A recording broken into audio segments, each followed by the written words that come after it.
So without further ado, we'll crack straight into it. We've got the Far North District Council, I believe.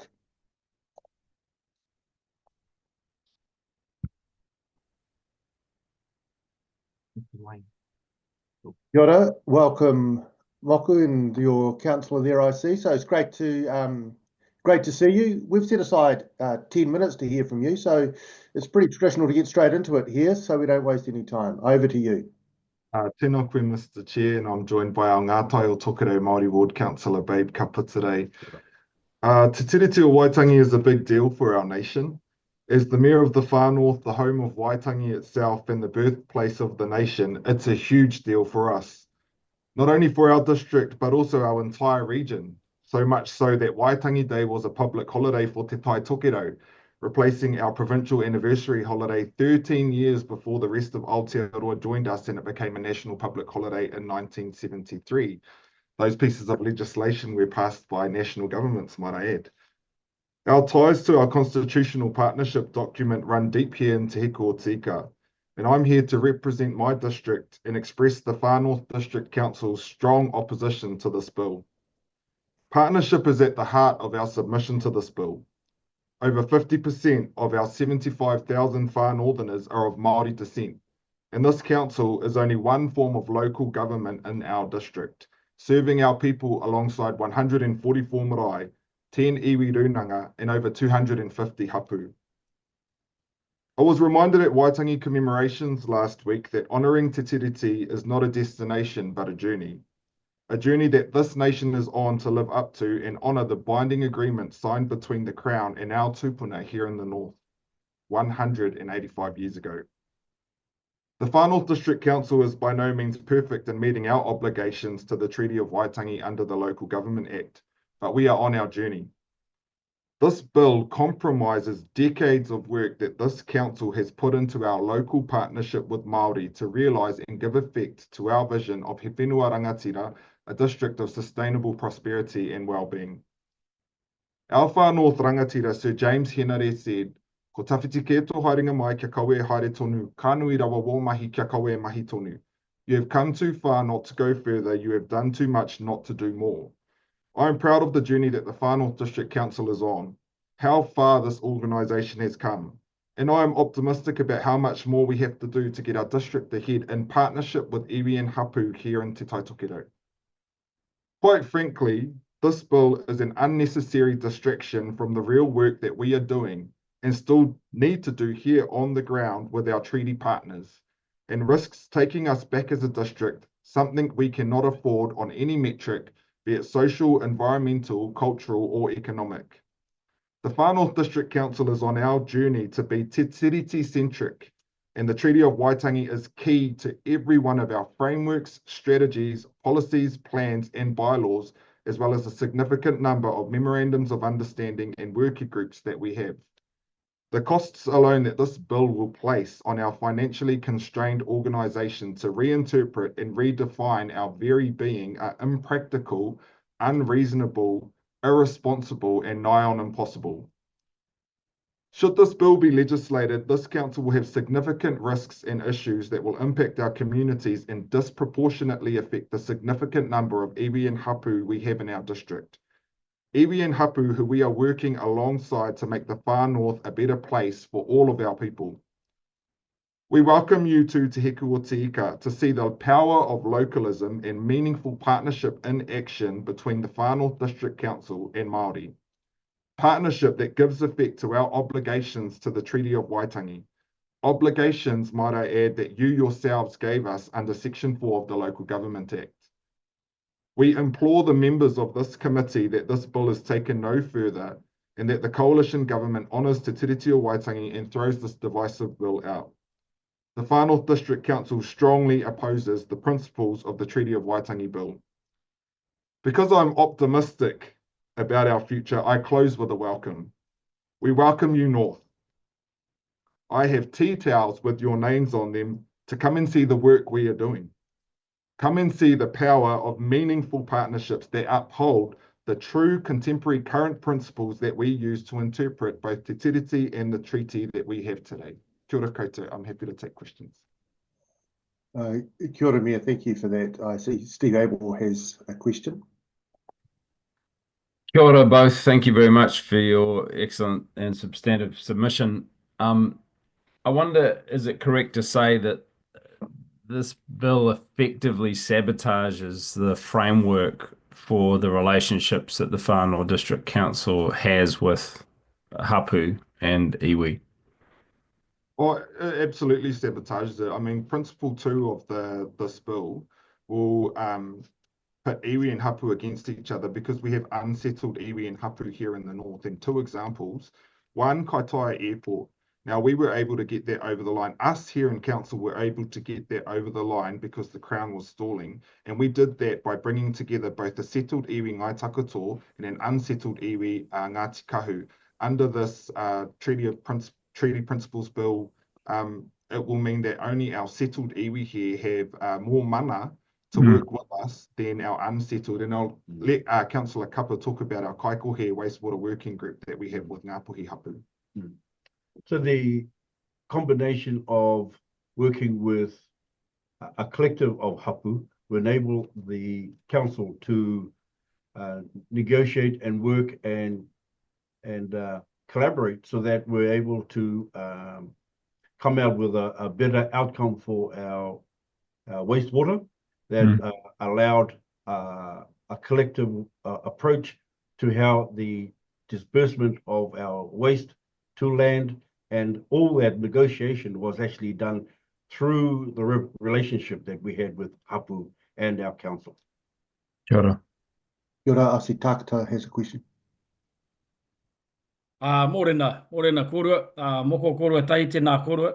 Tēnā. Mo te ranga tini whanaunga o te tai tōkero tēnā koutou.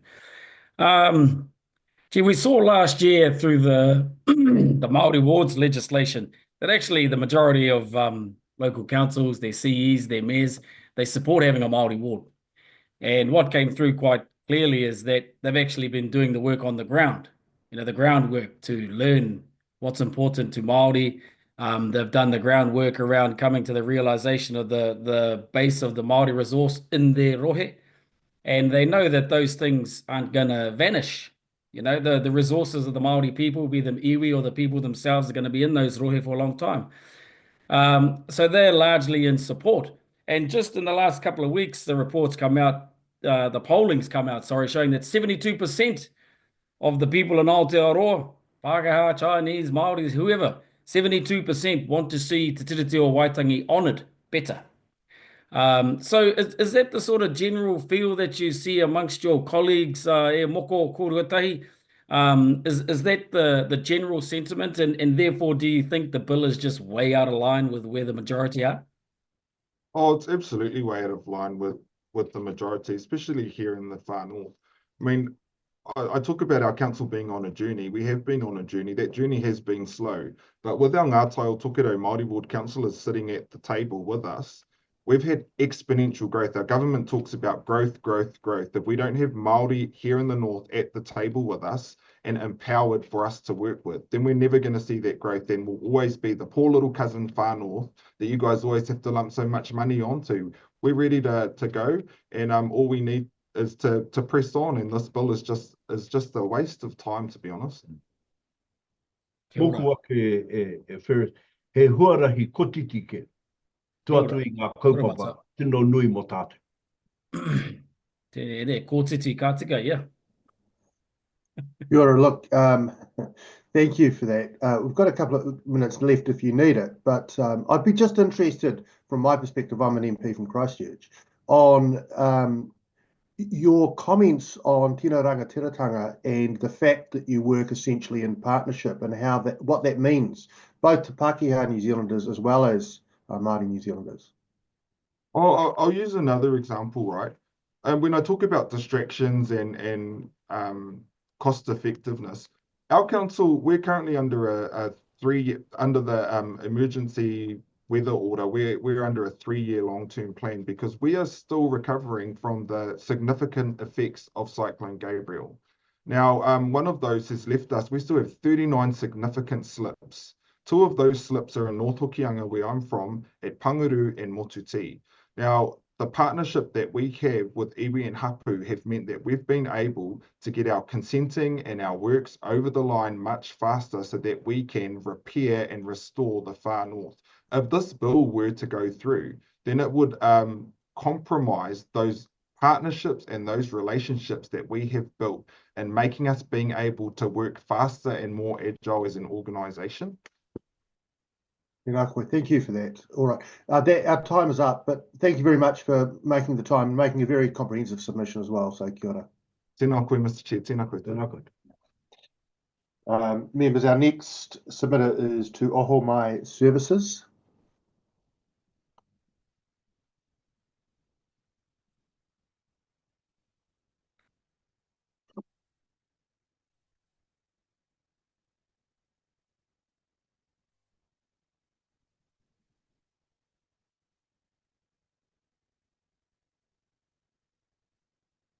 Waiting for them to come online. Almost there. Kia ora, Poata. I can see you here, but I can't see your face. If you want to get the camera on.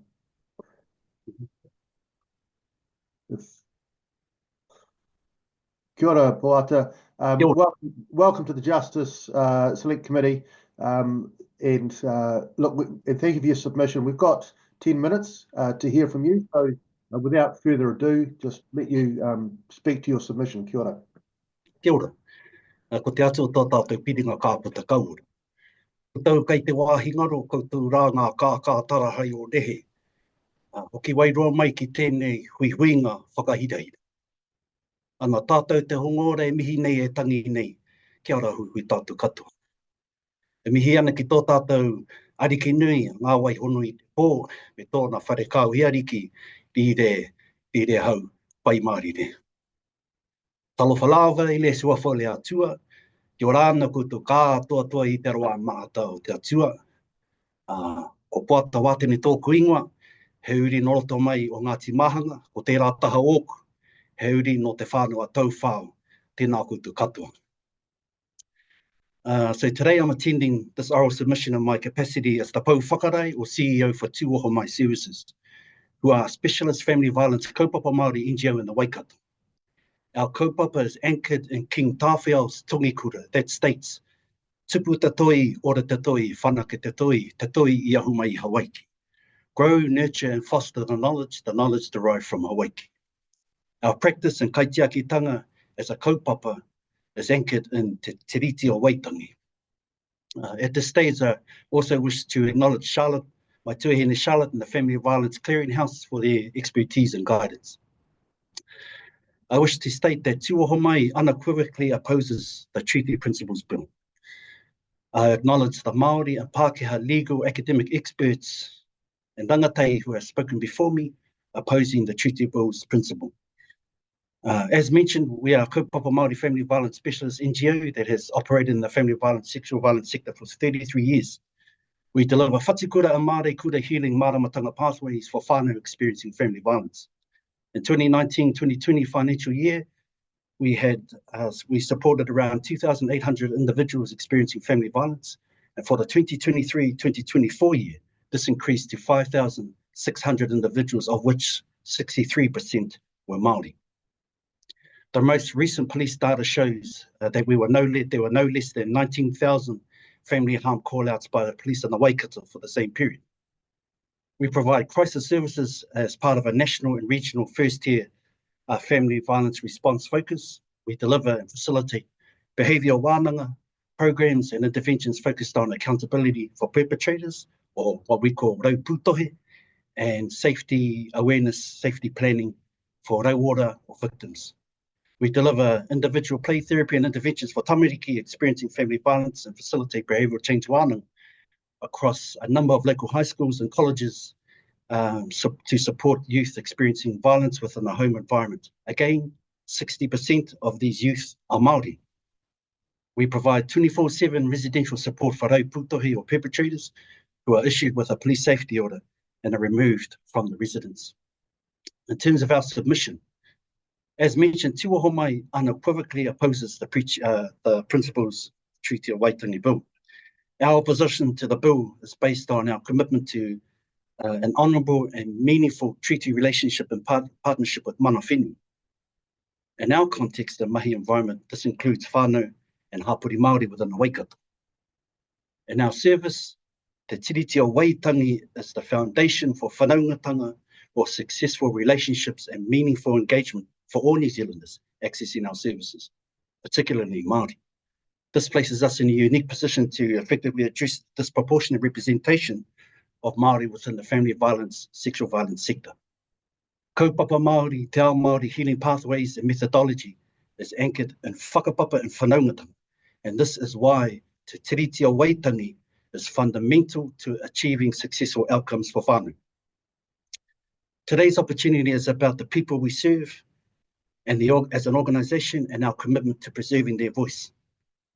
Te tiriti o waitangi provides a proven evidence-based foundation that promotes relational engagement, reinforces meaningful whanaungatanga or therapeutic relationships that assist in the achievement of improved outcomes.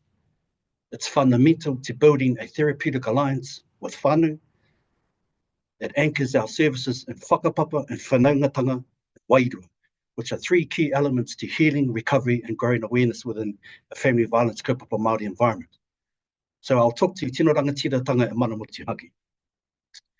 Over the months and weeks, I've listened to novel interpretations of Tino Rangatiratanga by others who are not qualified or recognised as mātanga or subject matter experts within Te Ao Māori. So this has created confusion in my view, particularly for non-Māori or those who are yet to take up the opportunity to educate themselves with our country's history. Despite recent misguided interpretations, Tino Rangatiratanga and Mana Motuhake isn't for everyone, and Aotearoa New Zealand needs to be okay with that. And here's why. For Māori, Tino Rangatiratanga and Mana Motuhake is simply a way of living. It's intrinsic, it's instinctive to our way of thinking, it's philosophical to our way of being. It's intergenerational, and it's preserved and handed down through our lived experiences. Pūrākau, whaikōrero, karanga, karakia, hui, and our traditional cultural institutions like our marae. It's a lived experience of 1,000 years of occupying this whenua and land, the wins, the losses, the gains, and the heartaches during that period. For the few out there attempting to interpret Tino Rangatiratanga and Mana Motuhake without viewing these elements or lived experiences through a lived experience or Māori worldview, you're likely distorting the true depth and lived experience, but that's okay, because I'm here today to steer you in the right direction. Tino Rangatiratanga pre-existed the signing in 1840, and we've lived it for 1,000 years in Aotearoa. But this shouldn't be twisted and reinterpreted by the few who do not live by tikanga values in their everyday life. And let me explain. Whilst Tino Rangatiratanga and Mana Motuhake is being socialised and promoted by some as equality or a tool for racial division, it's actually about living and breathing kaupapa and philosophically living in a way that normalises Te Ao Māori expressions of culture. Tino Rangatiratanga and Mana Motuhake provide unique approaches to achieve better outcomes for those who are disproportionately represented across all of the social determinants of health. Our kura kaupapa around the country are great examples and expressions of Tino Rangatiratanga and Mana Motuhake, because the evidence shows that these cultural institutions are achieving outstanding academic results. Iwi, hapu social services, kaupapa Māori, Te Ao Māori NGOs across the majority of the sectors are another successful expression and manifestation of Tino Rangatiratanga and Mana Motuhake. Despite the recent rhetoric, their success doesn't impact or disadvantage Pākehā or non-Māori at all. However, are fundamentally critical to achieving evidence-based results and outcomes for the masses and majority accessing the hundreds of social services across the country. As mentioned previously, the masses are in most cases Māori. All this successful achievement and outstanding outcomes is achievable because we live and breathe Tino Rangatiratanga and Mana Motuhake. These are tremendous examples of why Pākehā and non-Māori need not fear Tino Rangatiratanga or Mana Motuhake. Tino Rangatiratanga and Mana Motuhake in essence is simply Māori being Māori to improve intergenerational toiora or well-being for our future generations, our tamariki and our mokopuna. It's not a privilege, neither is it an advantage. It isn't divisive, and it certainly isn't something to be feared. In fact, it's inclusive and engaging. It's historically passed down and has been entrenched over hundreds and hundreds of years.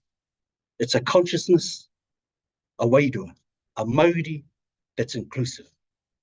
O tēnei mea te tino rangatiratanga, te mana motuhake, he mea tuku iho, he mea tūtiru, koe ia hoki ko te wana, koe ia hoki ko te wana. Tihei Maori ora. Kia ora. Look, thank you for that. We've got some time for questions, just about a minute, so I'll go to Steve Abel. Kia ora, thank you so much. I hugely appreciate your explanation of that concept of tino rangatiratanga and mana motuhake as things that have always belonged to tangata whenua Māori, and there's no need for non-Māori to try and co-opt them. In fact, that's an affront to the concept. These are Māori concepts that are embodied by iwi Māori. You talk about constitutional legitimacy in your submission being afforded to non-Māori by Te Tiriti o Waitangi.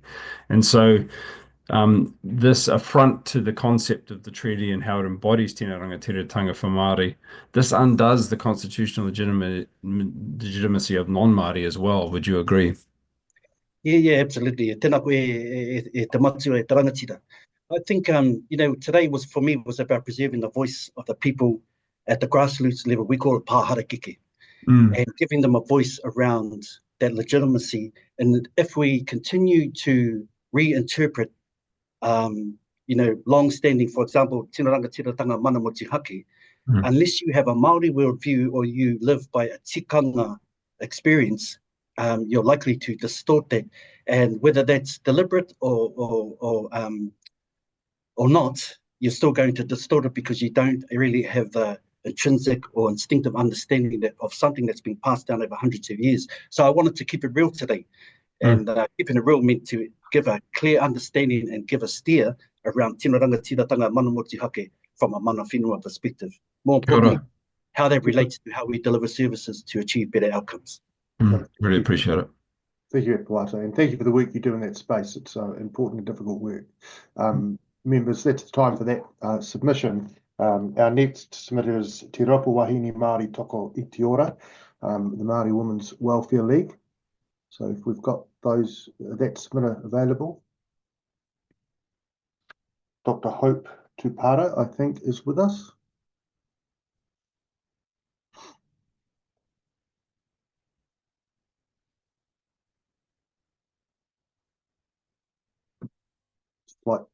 Here we go.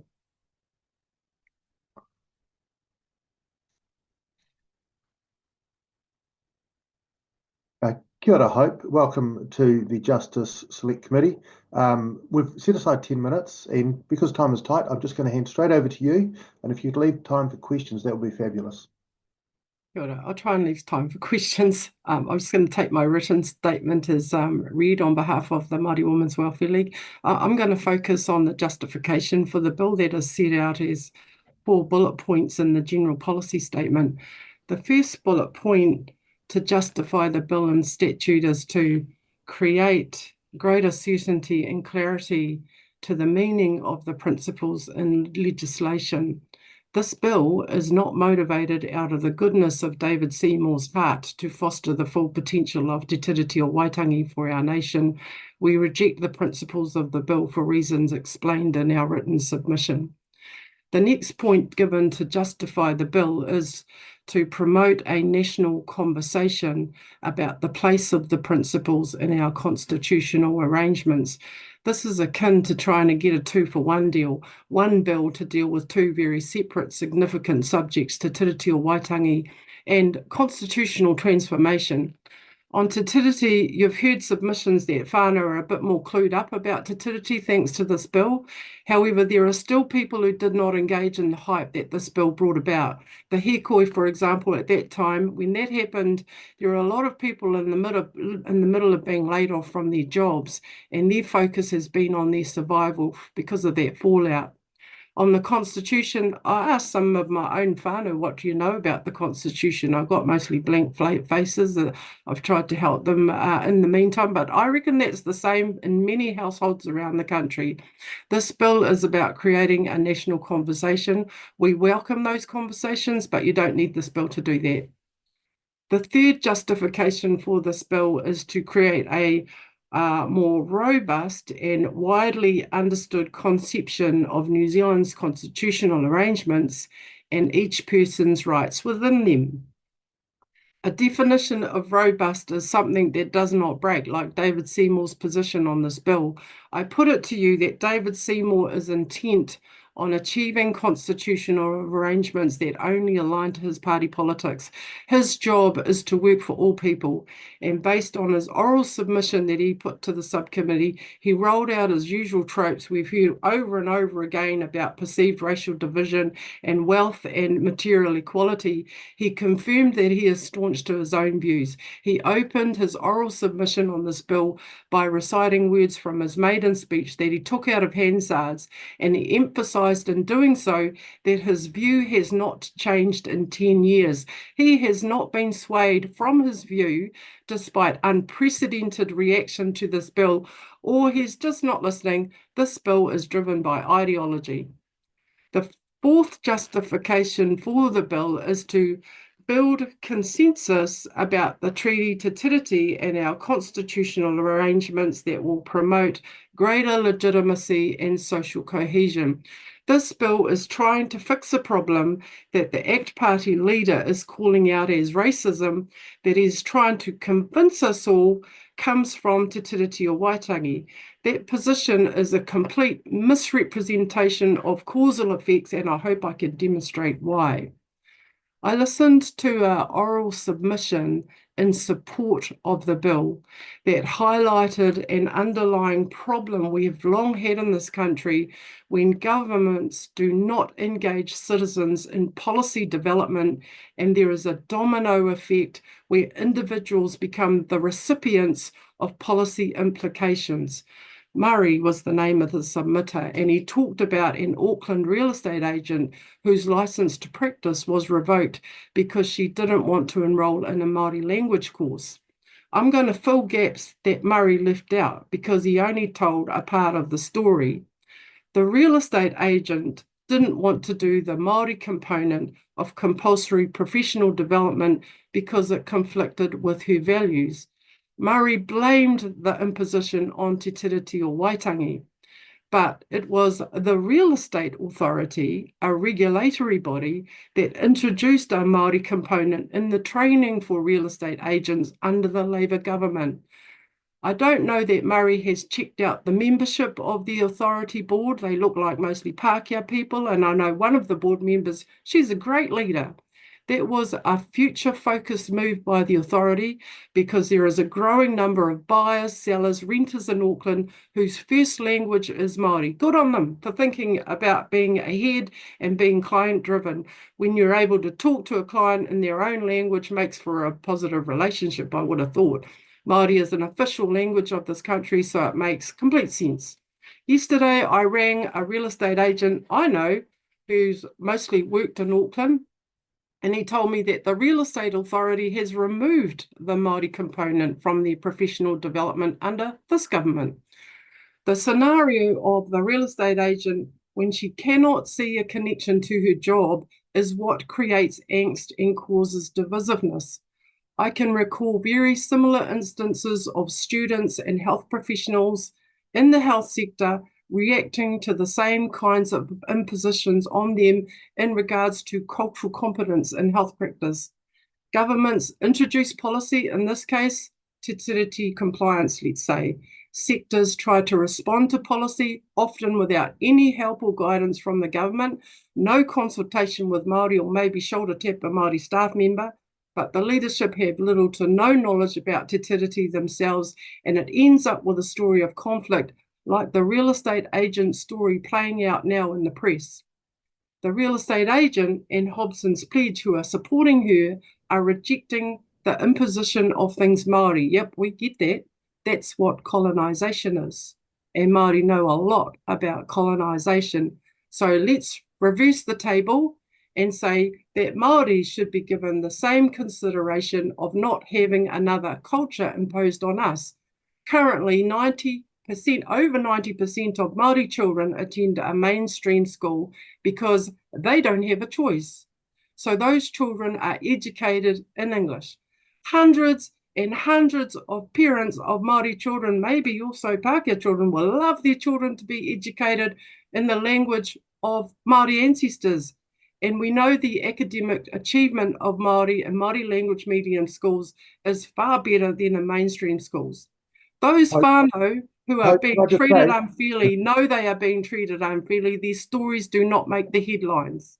I've asked Oranga Tamariki. I've got a couple of questions. Hang on, I'm going to finish this because I need to tell the rest of my story. I've asked Oranga Tamariki via OIA to tell me what percentage of Tamariki Māori out of the total number of Tamariki funded by Oranga Tamariki are under the responsibility of iwi Māori partners since 2017 to date. I have not received an answer, and that's not fair if we're to understand what difference we are making to devolve care to Māori.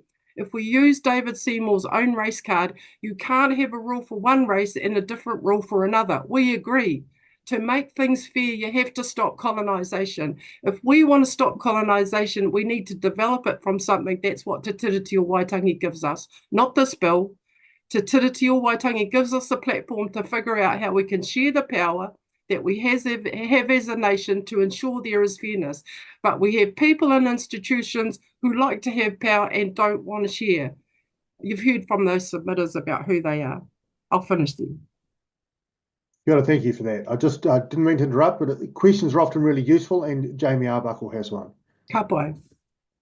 Thank you very much for your submission. I'm really interested in the discussion around national conversation, and it's come through really strongly on a number of submissions. And once this bill, the process of it's finished, I'm really wondering from you, how does that process start? And I'm probably going to lead you a little bit, but it has to start at a grassroots level. And I'm just wondering, how does that conversation begin? How does the government is involved in that, but how do you see that kind of having some merit and actually forming something that we can all be involved in? I'm just wondering what your views are on that.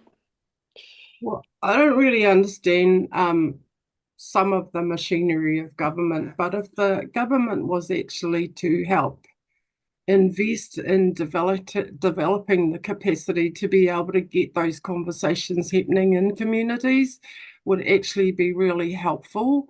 I mean, we have forums that are set up already. Some people are engaged in them, some are not.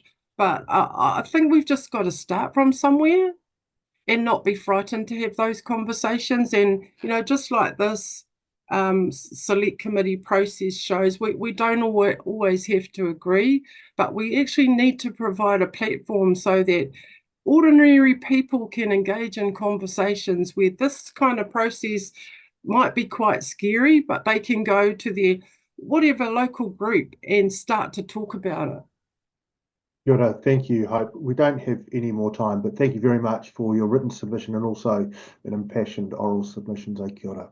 Kia ora. Kia ora. Members, the next submitter is Tangata Treaty Caucus of Community Law Wellington and Hunt Valley. And I see we've got Kate online there who looks like she's ready to go. You might want to move a little bit closer to the camera because you're coming in and out of focus. But that's great. We have set aside 10 minutes to hear from you. So I'll hand straight over to you to speak to your submissions, and we may have some questions if we've got time. So kia ora. Kia ora, thank you, Duncan. My name is Kate. I am here today representing the Tangata Tiriti Caucus of Wellington and Hutt Valley Community Law.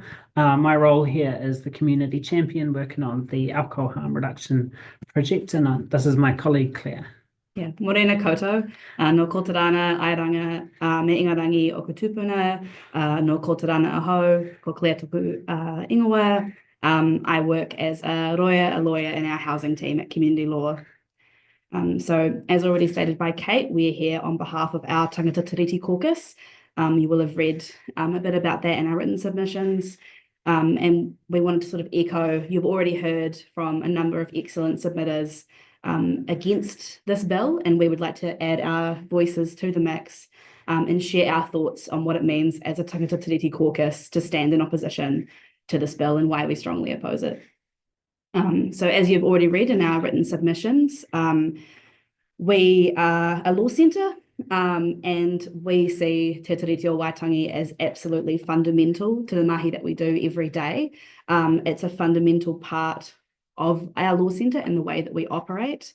I guess in particular, we wanted to speak to the fact that as Tangata Tiriti, we are the supposed beneficiaries of this bill. We're the people that are meant to be happy and celebrating that we're getting equality.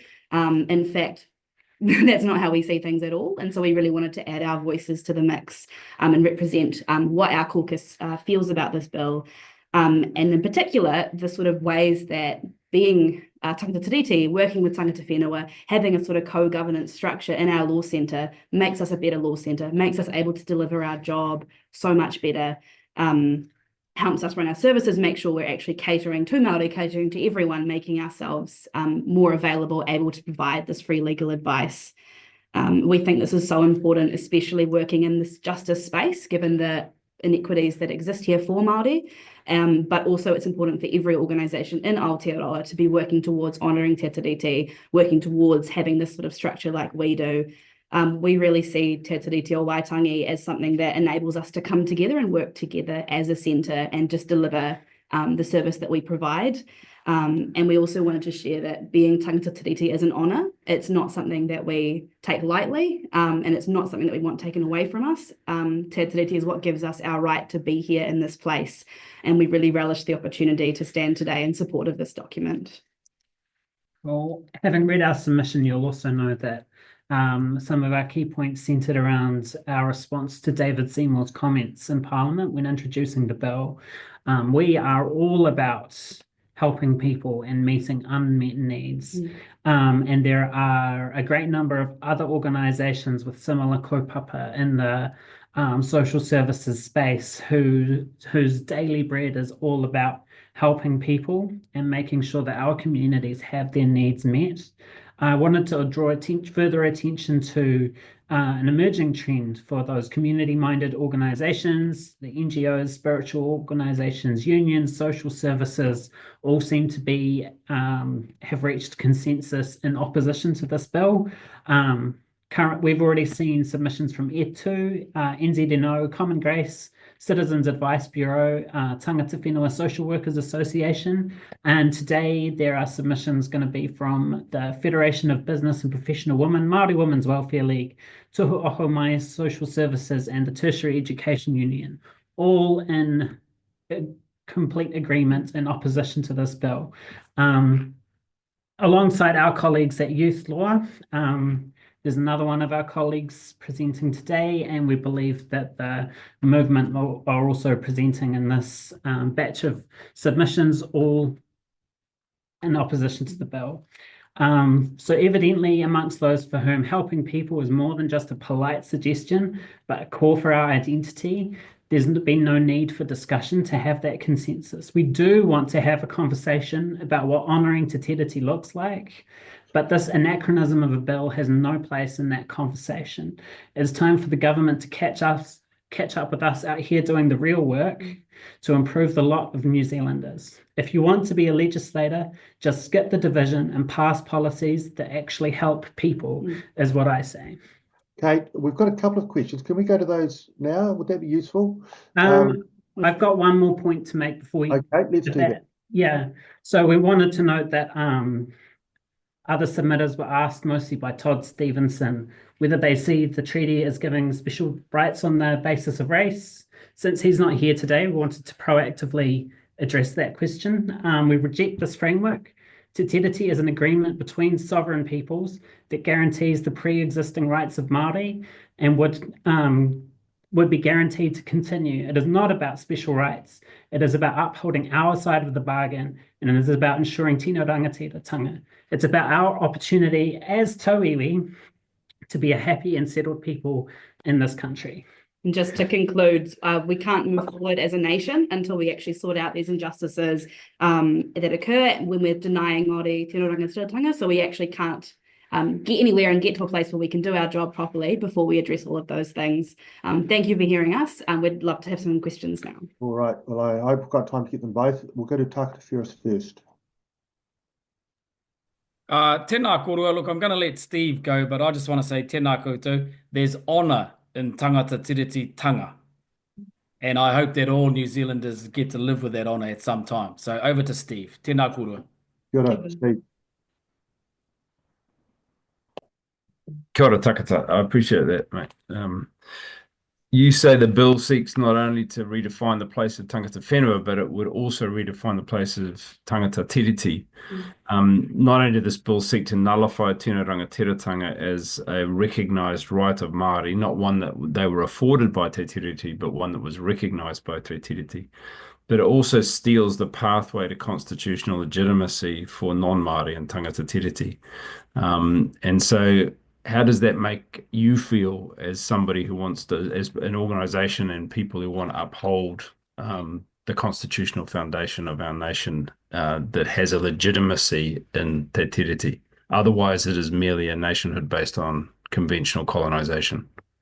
Yeah, I think the bill needs to be recognised as a colonial act and therefore in many ways a violent act. This bill would make us into conquerors rather than partners, and we genuinely value partnership.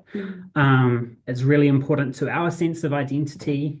I think that we're speaking on behalf of our whole caucus and our whole law centre, and I'm sure that they would all be happy with that statement. And on a personal level, it's hurtful to have that opportunity to be genuine partners, have that relationship, be moving forward into the future where we can uphold our constitutional obligations, having that be attacked.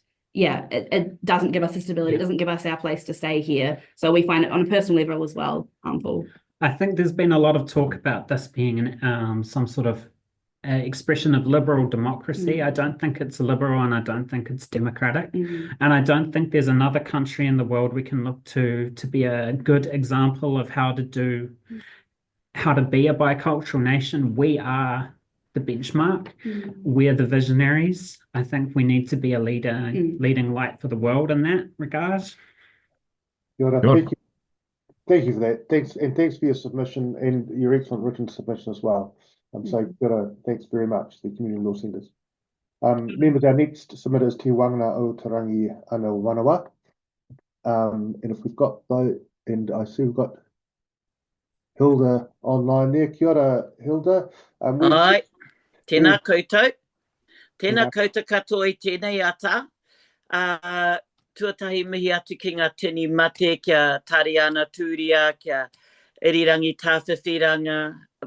Tāwhiwhirangi, kia Matua Bom Gillies, te maha o ngā tangata kua hinga I tērā tau, me tēnei tau.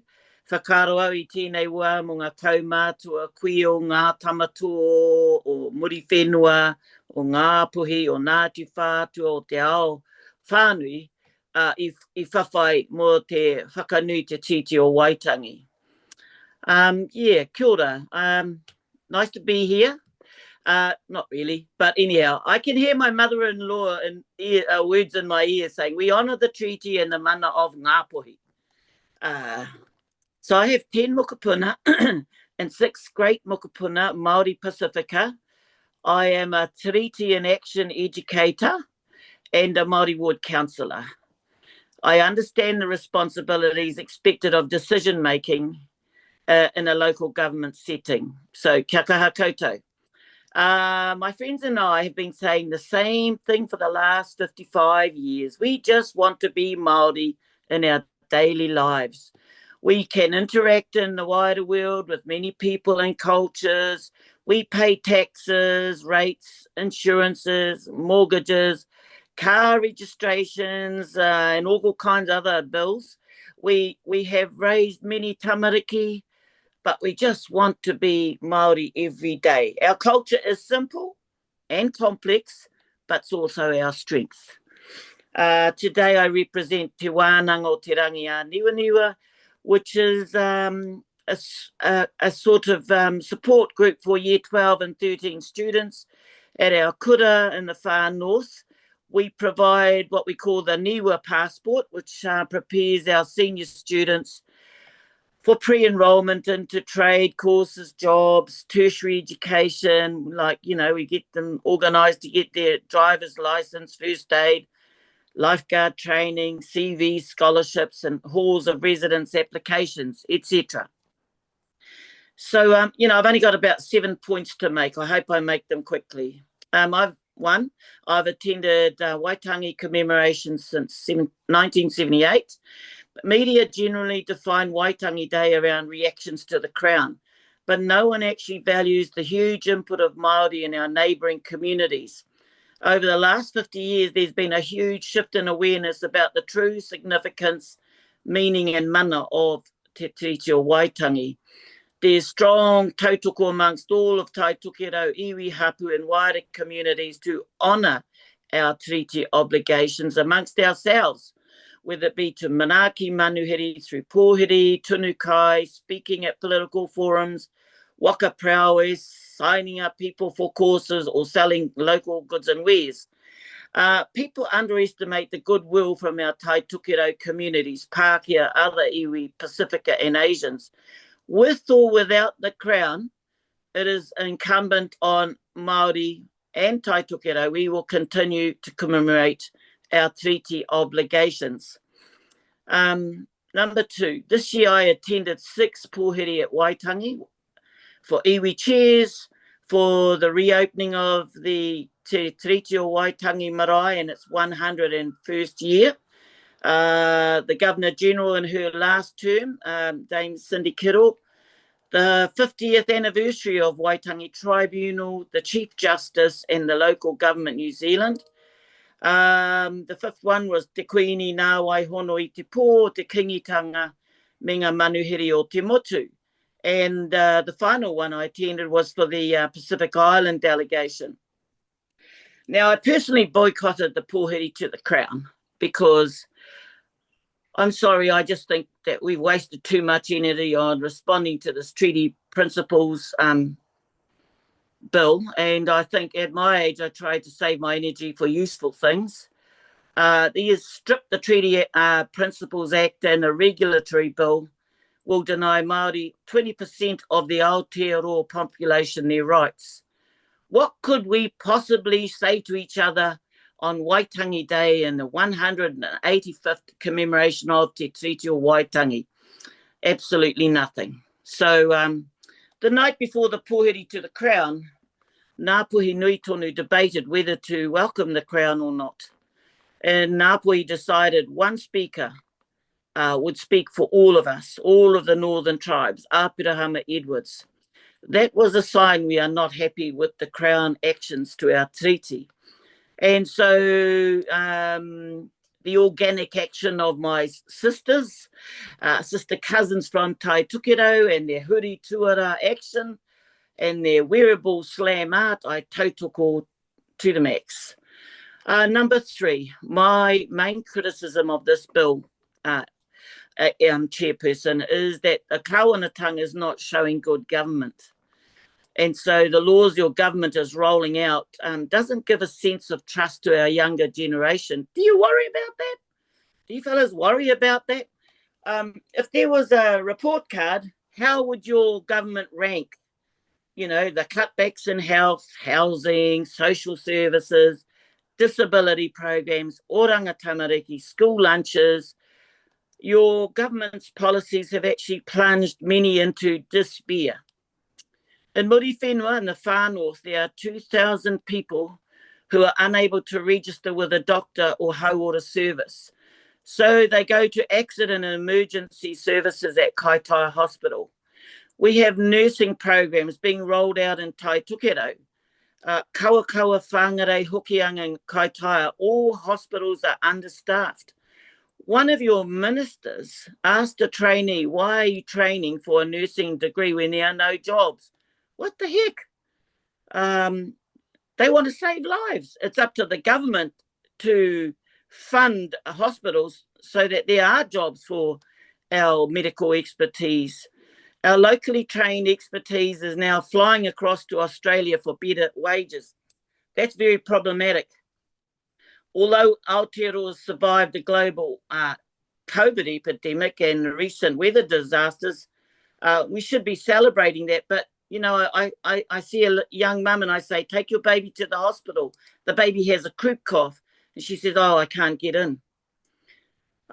Number 4, e ora tonu ana te tiriti. Maori relationships are strategically important. I'm sure you agree. Would your wife, your partner, accept a downgrade in his or her mana? I don't think so. Number 5, William Hobson, for those in Hobson's Pledge who don't know, signed the Maori version of Te Tiriti o Waitangi. His mokopuna, the Hobson mokopuna, are based in Ngāti Whātua ki Kaipara and in Ngai Takoto in the far north. They are strong advocates for tiriti justice.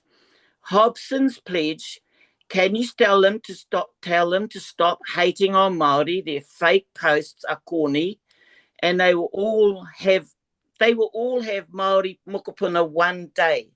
Maybe they could turn their focus on something more positive like funding hospitals. Sorry, we can't return to the colonial past they crave. So, number 6, 2 more to go after this. The advice we seek, if you want war, more genocide, you follow Trump. If you want financial advice, you seek a trusted financial advisor. If you want medical advice, you would ask a reputable doctor. So please don't ask the ACT Party to translate any part of Te Tiriti. They are not real experts, and tino rangatiratanga is not a personal right. So stop corrupting the treaty text. I have a free Māori lesson for you. Taringa kohatu means stone ears. Why do you not heed the largest hikoi of 100,000 people who marched to Parliament? English lesson. ACT says Māori have preferential treatment. Yes, we do, but we call it racism. I don't need to tell you the stats. Hawaii ki hau, number 7.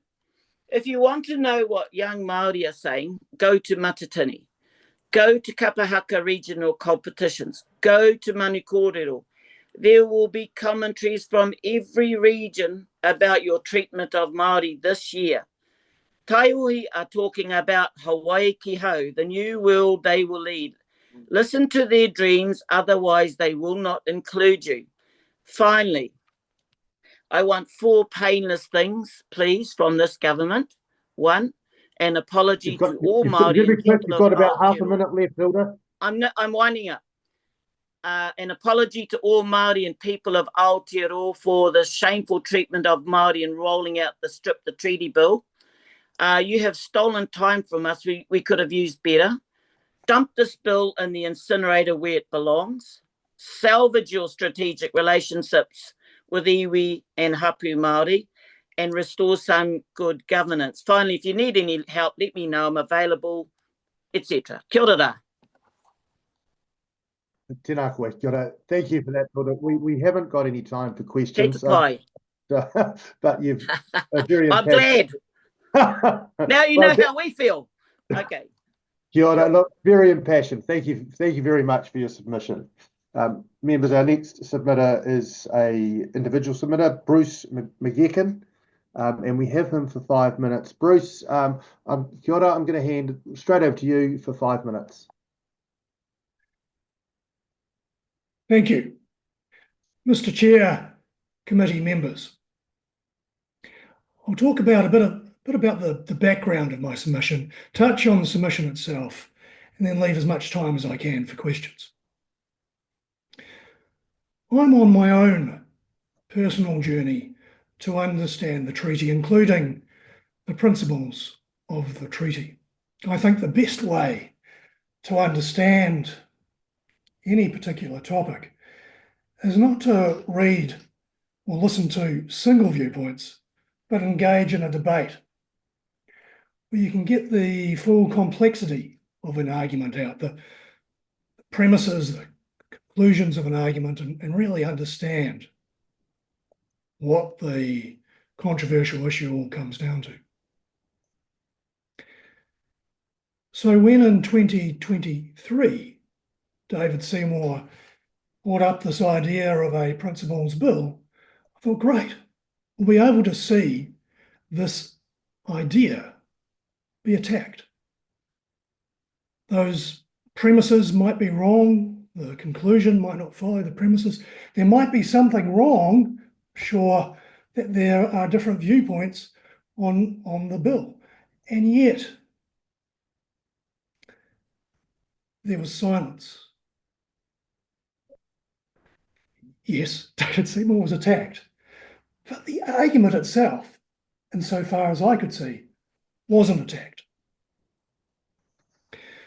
I tried to work out why there was this silence, and I saw the theory of the spiral of silence as perhaps being an explanation.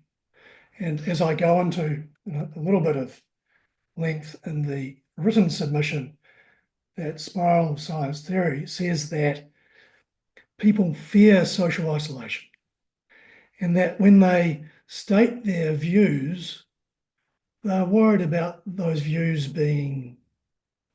having a response of scorn. So they go silent. And more people do that, and you get this spiral of silence. For people like me, that just means we go into this cul-de-sac where we can't push forward our understanding of the treaty or the principles in this case. And so when the bill was introduced late last year, it broke that silence. And instead of being in that cul-de-sac, my personal journey entered a highway of 300,000 submissions. So I support the bill on that basis. Back to you, Mr. Chair. Well, thanks for that submission. If no one else, Takata has a question, so we'll go to him. Hey, kia ora hoa, thank you for your time. Do you support the bill, or do you support the idea of a nation learning about the history and the document and all of that? I support New Zealanders, every New Zealander, understanding from different viewpoints through the process of debate the principles of the treaty. And indeed, the quality of debate, Bruce, is only as good as the information it's based on. So how do we get to that point? Because if you've got people who are ignorant of the history of the facts, then your debate is not a debate. So Mr. Ferris, I think you're correct. We need to get all the different viewpoints, including the facts, out on the table. And when you have silence, like we saw back in 2023, it just doesn't push that debate forward. Do you sort of recognise that the Waitangi Tribunal is the holder of the current body of evidence sanctioned by the government and have been doing the work for 50 years? Is that a good source for that information, do you think? I think they're an excellent first viewpoint, and they were, weren't they, the first viewpoint on the principles way back in 1975. But we need every viewpoint that we can get from around this democracy of ours so that we can understand the complexity of where the principles are at and what the treaty is all about. Sure, thank you for that. Thank you, Bruce. Thanks for those questions, Takata. We'll leave it there. That is 5 minutes. And we'll go to our next submitter, which is the Federation of Business and Professional Women of New Zealand. I see we've got Siobhan coming online. Kia ora, Siobhan. Welcome to the Select Committee. We've set aside 10 minutes to hear from you. So to maximise that, I'm going to hand straight over to you. Kia ora. Kia ora, you able to hear me okay there? Yeah. Tēnā koutou katoa, ko Siobhan Dilly toku ingoa kei Business and Professional Women New Zealand. Aho I mahi ana. Good morning, I'm Siobhan Dilly. I'm with Business and Professional Women New Zealand. I'm on the National Exec as Vice President Issues, and so I head our advocacy efforts. As a women's advocacy organisation since 1939, we understand how policy making in New Zealand has been and will always continue to be a journey. Through this journey, different groups of New Zealanders have experienced different opportunities and outcomes and still do. In 1840, Te Tiriti o Waitangi embedded a partnership between Maori and the Crown that is a treasure to us as a country. This is our history. The details and the merits are often debated, and the subsequent journey as a country has often been painful, with unequal treatment and outcomes for Maori. However, this is our history. We own it, and we should always do better. Over the last 30 years, we have worked on doing better, and we still have a long way to go. This bill and its proposed principles undermine the foundation of our nation. They go against the principles of Tiriti itself, particularly whakawhanaungatanga partnership, that government and Māori should work together. This bill and the rhetoric around the bill has fanned the flames of division. Racism has clearly increased, rather like when sexist and misogynistic attacks online increase when women are appointed to leadership positions. There have been other decisions suggesting a lack of genuine interest in better outcomes for Māori, children, women, and other vulnerable people. These areas, policy-making areas, include progress on fair pay agreements and income insurance legislation, both of which being withdrawn, reversal of the extension of 20 hours early childhood education subsidy to under 2-year-olds, social welfare changes which negatively impact women and children, access to school transportation, access to services for differently abled, and funding for NGOs providing vital social services. As a women's advocacy organisation, we want to see evidence-based decision-making which addresses situations and policies where women do not achieve the same outcomes as men. This is reflected when we seek better outcomes for Māori wahine who experience further disproportionate inequalities, particularly health, justice, and employment. In our submission on the Regulatory Standards Bill, we said we believe the parliamentary processes and legislation should empower women by removing barriers to that empowerment. Equity is an important step towards fairness. However, substantive equality ensures that fairness is fully realised by all. Yes, we need to transform systems and structures, but, and this is a big but, Te Tiriti o Waitangi does not need fiddling with. It just needs honouring. Ngā mihi, are there any questions? Kia ora, Siobhan. Thank you for that. Steve Abel has a question. Yeah, kia ora, Siobhan. This concept that you speak to about behind the bill is everyone is equal before the law does not respect that we do not all have equitable opportunities and outcomes, as you put it. Can you expand the sort of intersectional layers of unequal starting point that we have with your experience of and particularly your engagement with Māori and business and professional? Kia ora, thank you. Yeah, that might take me all day though. So because of course the intersectional differing outcomes is embedded in systems and structures and societal beliefs and norms. Yes. But one of our major policy areas is the gender pay gap, and looking at that at an intersectional level, you know, we're just reviewing the gender pay gap as it currently is, where Pacifica women have a 24% pay gap against Pākehā men. So women themselves have, depending which way you calculate it, an 8.2% pay gap. So when you're absolutely right, we are all equal as humans. We do not all experience equal opportunities, and we certainly don't experience equal outcomes. Thank you. Yeah, so that idea that somehow the privilege that's been afforded is to those whose tino rangatiratanga was affirmed by Te Tiriti, whereas what you're saying is that the likely or the perceivable privilege that exists is not that way at all. It's actually a privilege of those who are the descendants of the colonizers primarily. Yeah, I would hesitate to maybe use the word privilege to say this was an agreement between sovereign peoples. Yes. So it is a founding document for New Zealand. It is inherent to who we are as a country. It's recognizing sovereign peoples rather than affording extra benefits and special rights. It's more than that. It's bigger than that. Yeah. Absolutely. Oh no, it's not my language, obviously. It's the language of the author of the bill. Yeah. Cool. Look, Siobhan, thank you for that. It's a really good submission, and thank you also for your written submission and interesting description of the work you do in your organisation. So thanks for that as well. Kia ora. Members, our next submitter is the Tertiary Education Union, and we have them for 10 minutes. So we've got Huhana online there.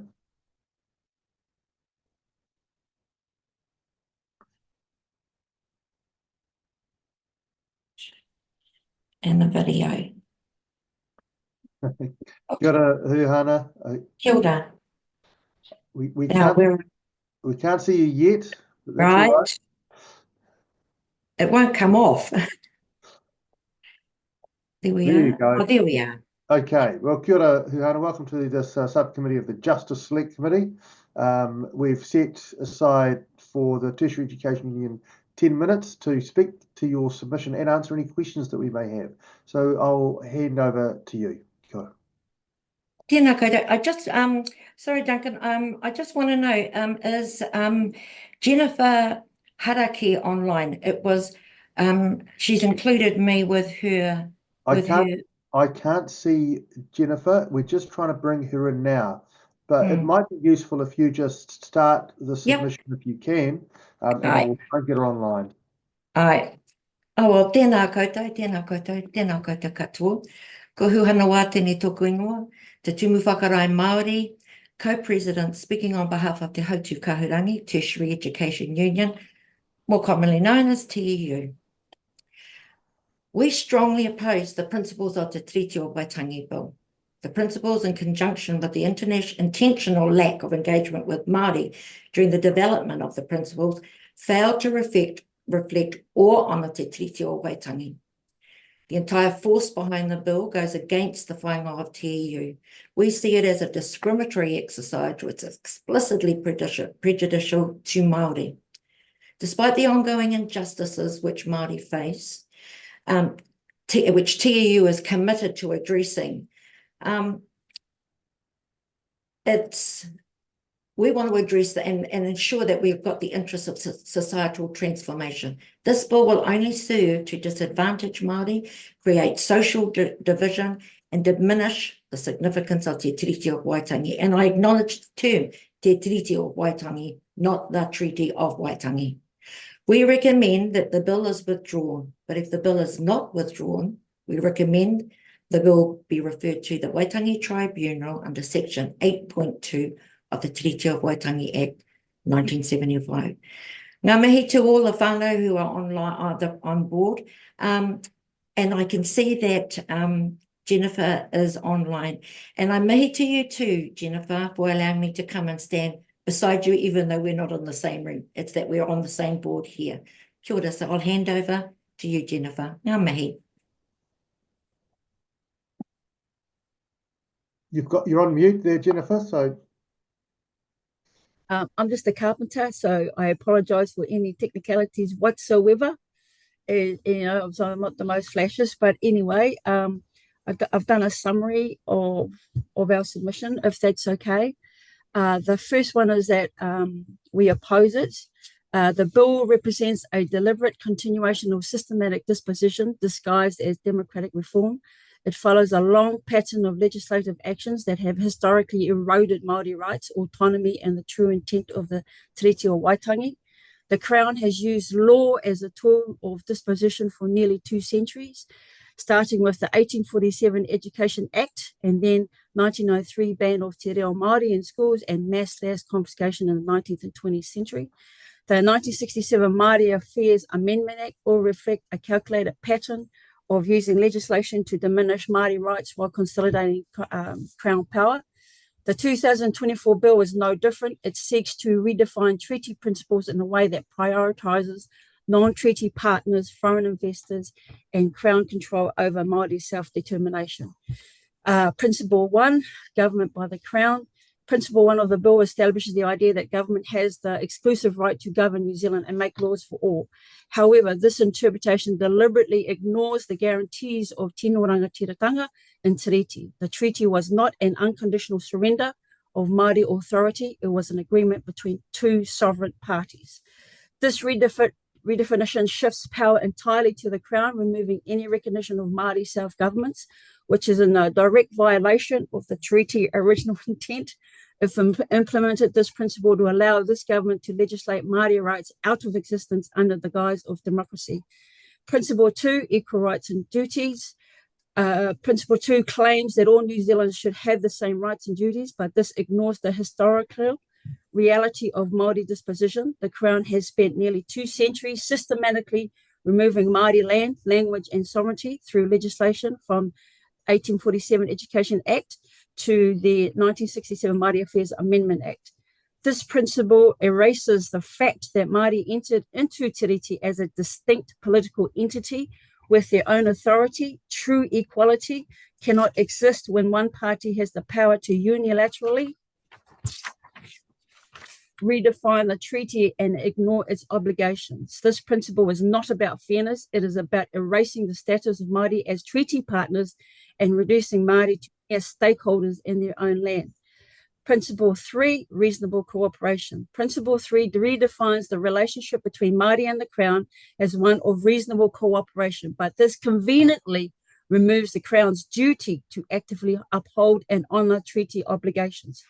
The treaty was signed not as a vague agreement to cooperate, but as a formal contract guaranteeing Māori authority over our land, resources, and governance. The shift in language from treaty obligations to general cooperation opens the door for this government in bad faith while claiming to be meeting its duties. The principle reframes Māori as just another interest group rather than a treaty partner. It allows this government to sideline Māori concerns and justify this government's policies that favour non-treaty parties, foreign investors, and Crown interests over tangata whenua. The bill is not a step towards fairness. It is a step towards continued disempowerment of Māori. It follows a well-documented pattern of using legislation to justify systematic disposition, prioritising Crown control and foreign interests over the rights of tangata whenua. Each of the 3 principles outlined in this bill redefines the treaty in a way that strips Māori of their historical and legal standing as treaty partners. If passed, this bill will have devastating long-term consequences, allowing the government to further erode Māori sovereignty while claiming to promote democracy and fairness. I hope the Select Committee to reject the bill in its entirety. True justice requires honouring the original intent of Te Reti o Waitangi, not redefining it to serve political convenience. This is not democracy. This is systematic disposition by legislation. The principles of the Treaty o Waitangi Bill should be withdrawn in full. Kia ora, Jennifer. You're quite some carpenter. Thank you. My predecessors wouldn't think so, but yeah. Kia ora for that. Look, members, Steve Abel has a question, so let's go to him. Yeah, I kind of I really appreciate the submission, and I want to kind of get to a bit to the essence of what Te embodies as a concept for our nationhood. Like, it seems to me to be fundamentally about relationship, and you don't uphold a relationship by negating the original agreement on which it's founded. How would you respond to the impact on our kind of national cohesion, when we kind of, it feels like we're doing this over that founding agreement? I put it in a way that I understand. We won't talk about housing because that's a different subject, but anyway, when you're looking at who the client is in a contract concept, right? There's a relationship regardless. Is the original, say for a main contractor and a subcontractor. So I've contracted to Kalma, and then Kalma is the main contractor, right? Yeah. So if we do not meet the terms of the original contract, we as the subcontractor would be deemed gone. So the treaty of Waitangi isn't a document that there's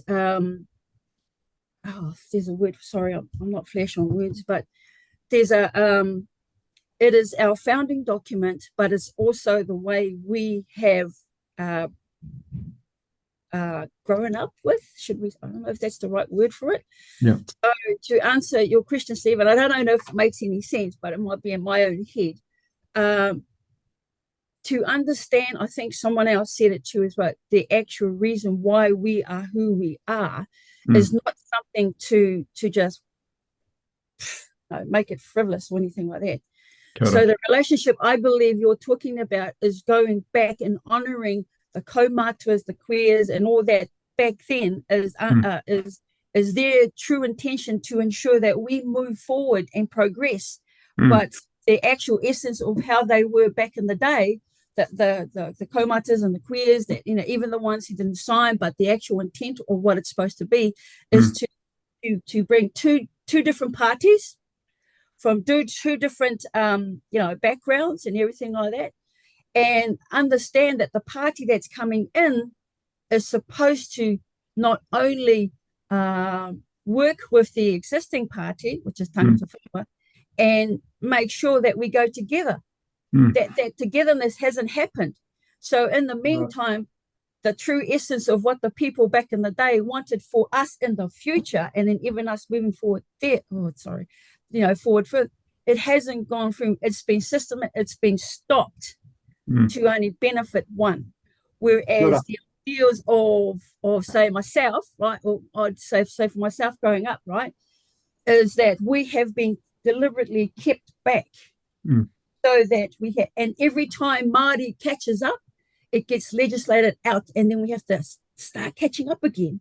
Hey, Jennifer, you are in full flight there, so sorry for interrupting you, but we're actually well out of time, so we're going to have to stop you there. Kia ora for that really impassioned submission. Awesome. Sorry, Stephen, did that answer your question? It's very good. No, it's perfect. Thank you. Members, we have a series of individual submitters coming up, and they'll be 5 minutes each.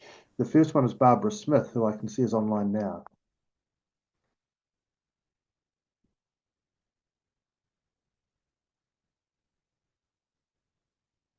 Right. Kia ora, Barbara. Welcome to the subcommittee of the Justice Select Committee. We've got you for 5 minutes. In the interest of time, I'm just going to hand straight over to you to speak to your submission and answer any questions. Kia ora. Okay, thank you very much. Good morning, and thank you for hearing my submission. I support the Treaty Principles Bill. My concern, if the bill is not passed into law, is the damage it would have on my family and many other families like mine into the future. My immediate family is made up of various ethnicities. My children have Scottish, English, Irish, European, Pacifica, and South American heritage. One of my children is married to a woman of Scottish, English, European, and Maori heritage. My grandchildren and great-grandchildren are a mix of many ethnicities, including Maori. Unless the Treaty Principles Bill is enacted into law, numerous families like mine will have family members treated differently depending on their ancestry.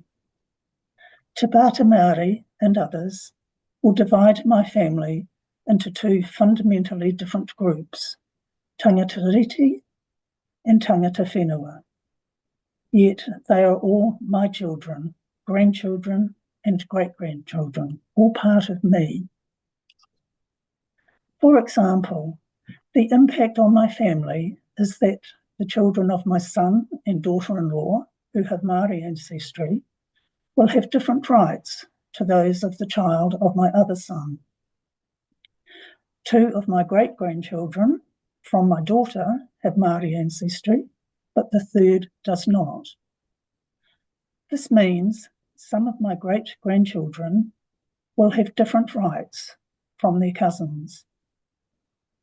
By dividing families in this way, such racial division will cause damage to the very foundation of our society, the family. The Treaty Principles Bill ensures that families like mine throughout New Zealand will be treated equally because each family member is regarded as a universal and equal human being. I wonder how many of you and those watching are also worried for the future of their families. What will I say to my granddaughter who has no Maori ancestry when she asks why is she not as important as her cousins with Maori ancestry? In the past 30 years or so, I have noticed the division is getting worse. I can say that from personal and professional experiences. I'll give you a personal example. When I started my nursing training in the 1990s, I had a Maori surname.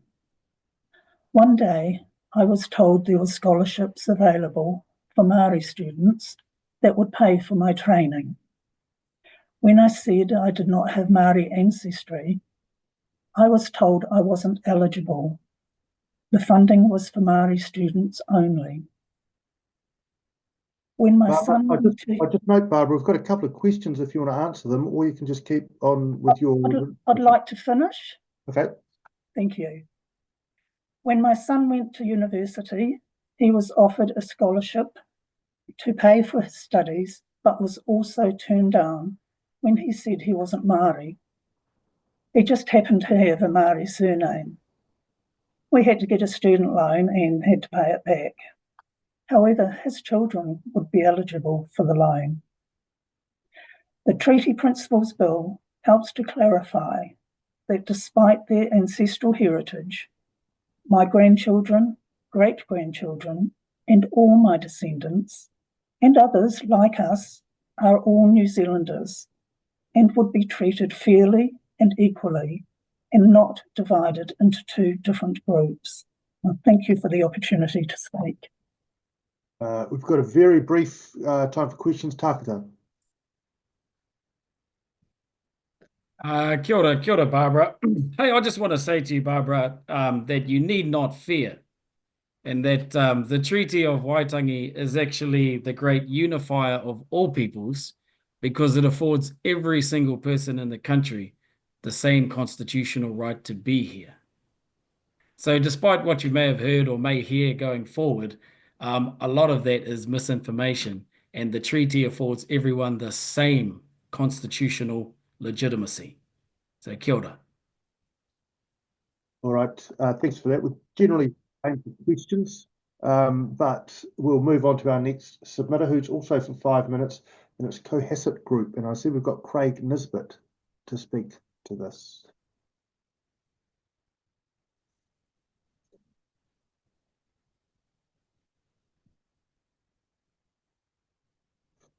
Kia ora, Craig. Welcome to this subcommittee of the Justice Select Committee. We've got you for 5 minutes. So in the interest of time, I'm just going to hand straight over to you. Kia ora. Well, yeah, thank you for the opportunity, pardon me, to speak. I'm grateful for it. I'm a director of several companies engaged in the variety of activities within construction and property development sectors. A lot of those projects are undertaken up on the East Coast, which is, for me, largely home. Projects undertaken by these companies and by friends and associates have experienced difficulties as a result of the conduct of a minority, and I stress a minority, of people who have hijacked the treaty and rules which have evolved from it, solely for the purpose of delaying the project and or imposing unnecessary costs on its owners. And incidentally, I do support the bill. So it may be the case that the treaty did not provide a legitimate platform for such destructive behaviour by the strong and vocal minority. It may even indeed be unfair to blame the treaty. It may be entirely legitimate to blame only the minority of troublemakers whom successfully hijacked the treaty. But this, however, is the reason a very honest and public debate triggered by the Treaty Principles Bill is urgently required, because it is becoming increasingly unclear what rules and practices are supported by the treaty. Hence the frustration I and many are currently feeling. The questions are, what is wrong with public debate? Why are those supporting the bill called racist? I'm certainly confident that all my Maori friends on the East Coast, many of whom support the bill, would vigorously defend me if I too were publicly labelled racist as a result of participating in the submission process and supporting the bill.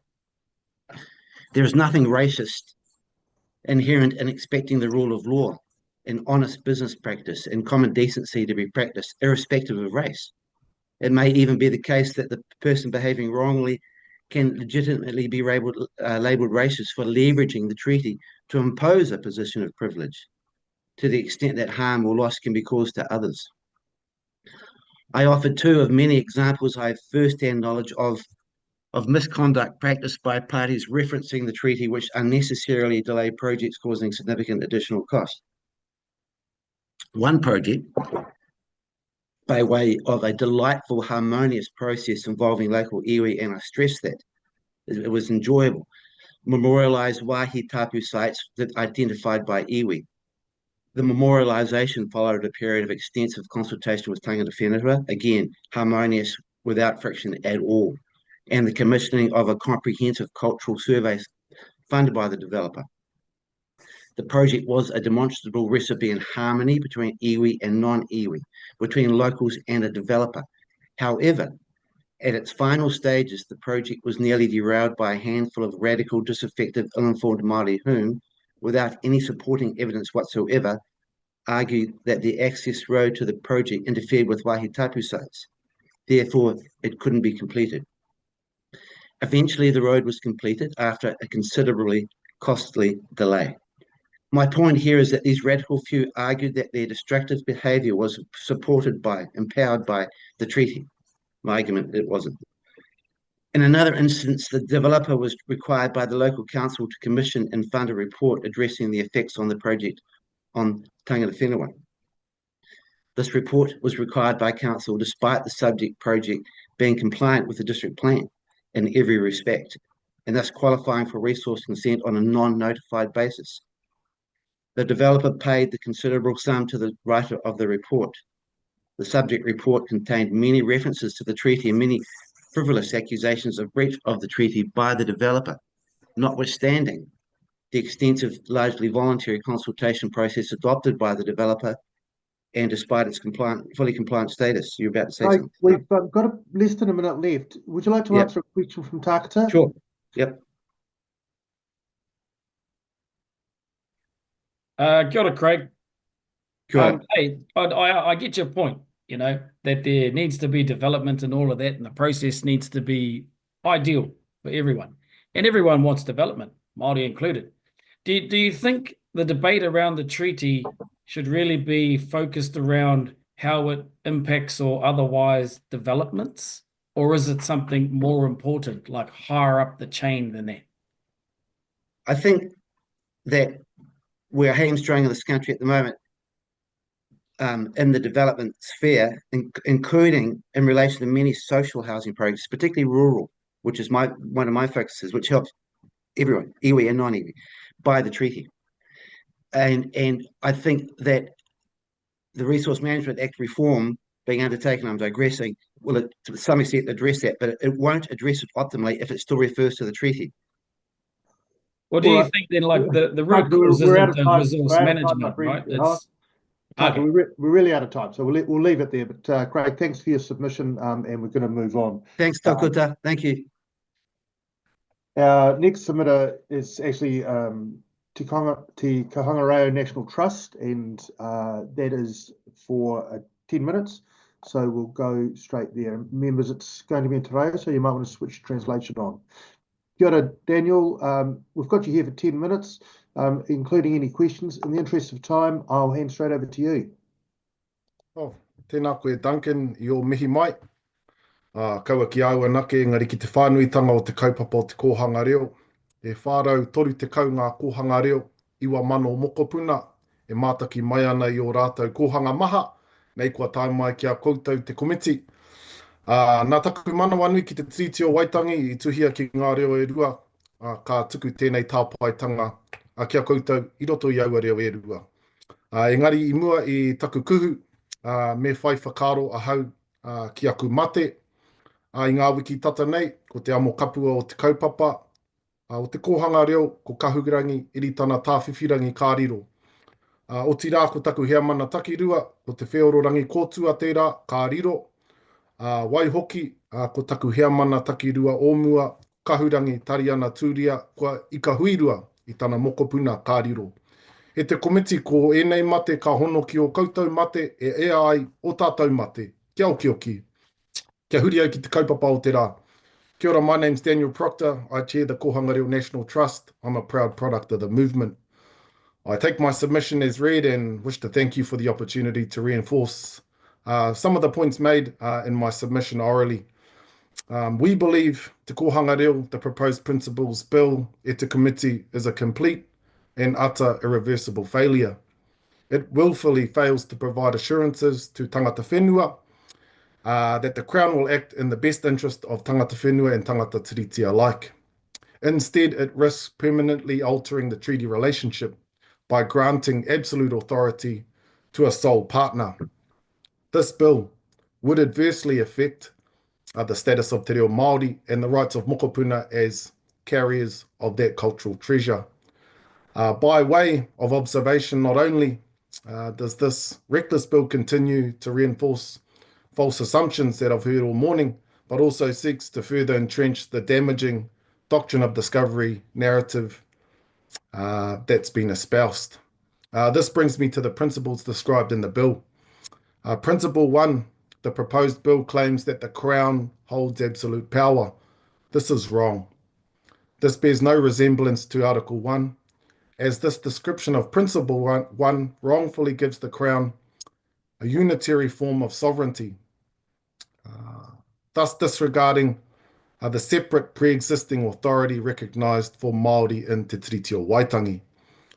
Principle 2 is also wrong as it implies that tino rangatiratanga is subject to and derived from kāwanatanga.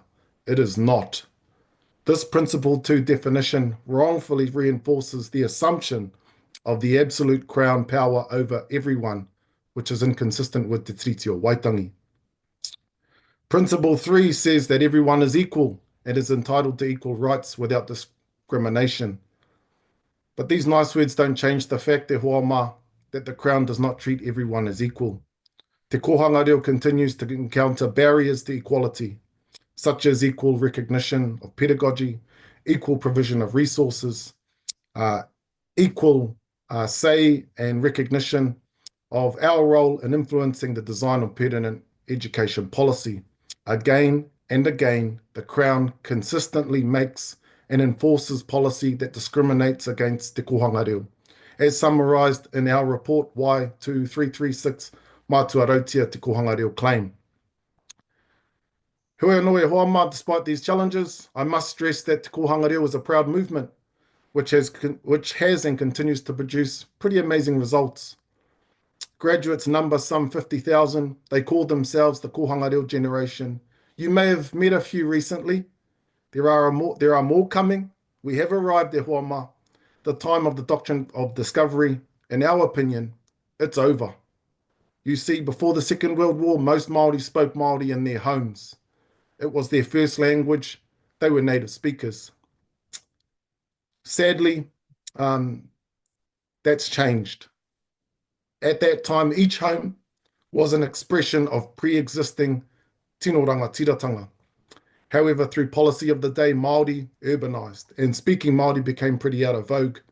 Many Māori themselves questioned its relevance in a Pākehā-dominated world where most Māori saw the important goal being to get ahead as an individual.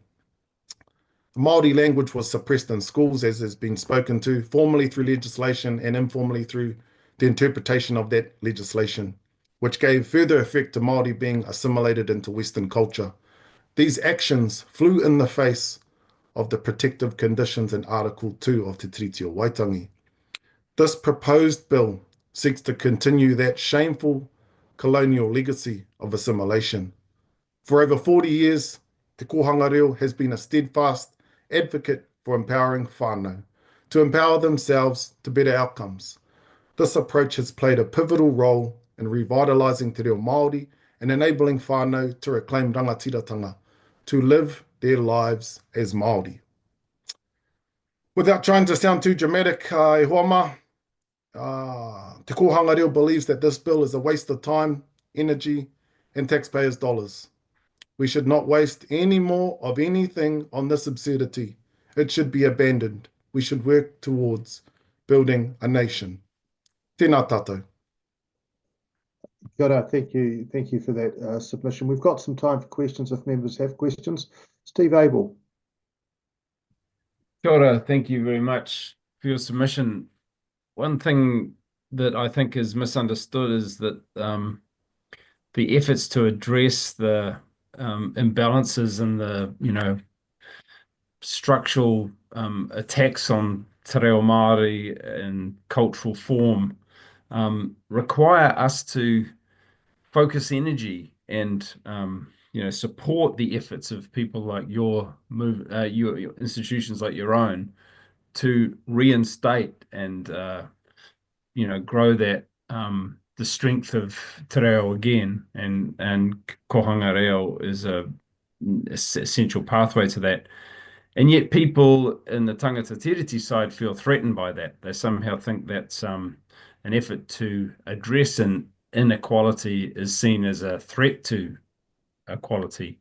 And for me, it feels like a nonsense. I wonder how you respond to that in terms of the sense of a desire to have a, move together as a nation. Thank you for your question, Steve. The simple answer is the past 50 years can provide us with a framework towards building a nation. To understand the Māori Renaissance needs to understand that quality of opportunity for Māori is the opportunity to unshackle and unbridle some of those regulatory issues that we have in the system, but also to take away barriers towards living a life as Māori and succeeding as Māori. Being bilingual and bicultural in this country today is a real bonus, not only for society, but economically as a nation. We have the term, internationally hot, locally not so much, but that's changing. And that will continue to change as we grow as a nation. I'm going to just go straight to Takata, who also has a question that we're trying to squeeze in. Tēnā koe raniera, i o mihi. You touched briefly, bro, on the sort of the decline of the reo and the post-war circumstances we lived in, which slotted us into a rung in society. Maybe you can speak to us about the aspiration of Te Kohanga Reo and where it, the rebuild of that.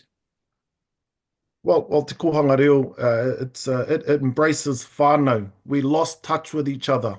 When we urbanised, we were pepper-potted across different communities. Homogenisation happened.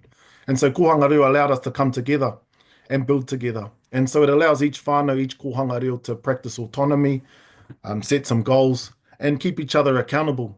It's a really important aspect of Te Ao Māori that we're accountable to whakapapa, whenua, and our whānau, our mokopuna. Those key pillars of our cultural makeup are the fabric that I believe Māori need to continue to re-entrench into their daily lives as a ritual of practice towards oranga for all of our whānau. Kia ora. Thank you for that, Daniel. We're pretty much out of time, so we'll leave it there. Kia ora. Tēnā koutou. Members, our next submitter is Ron Segal, who we have for 5 minutes.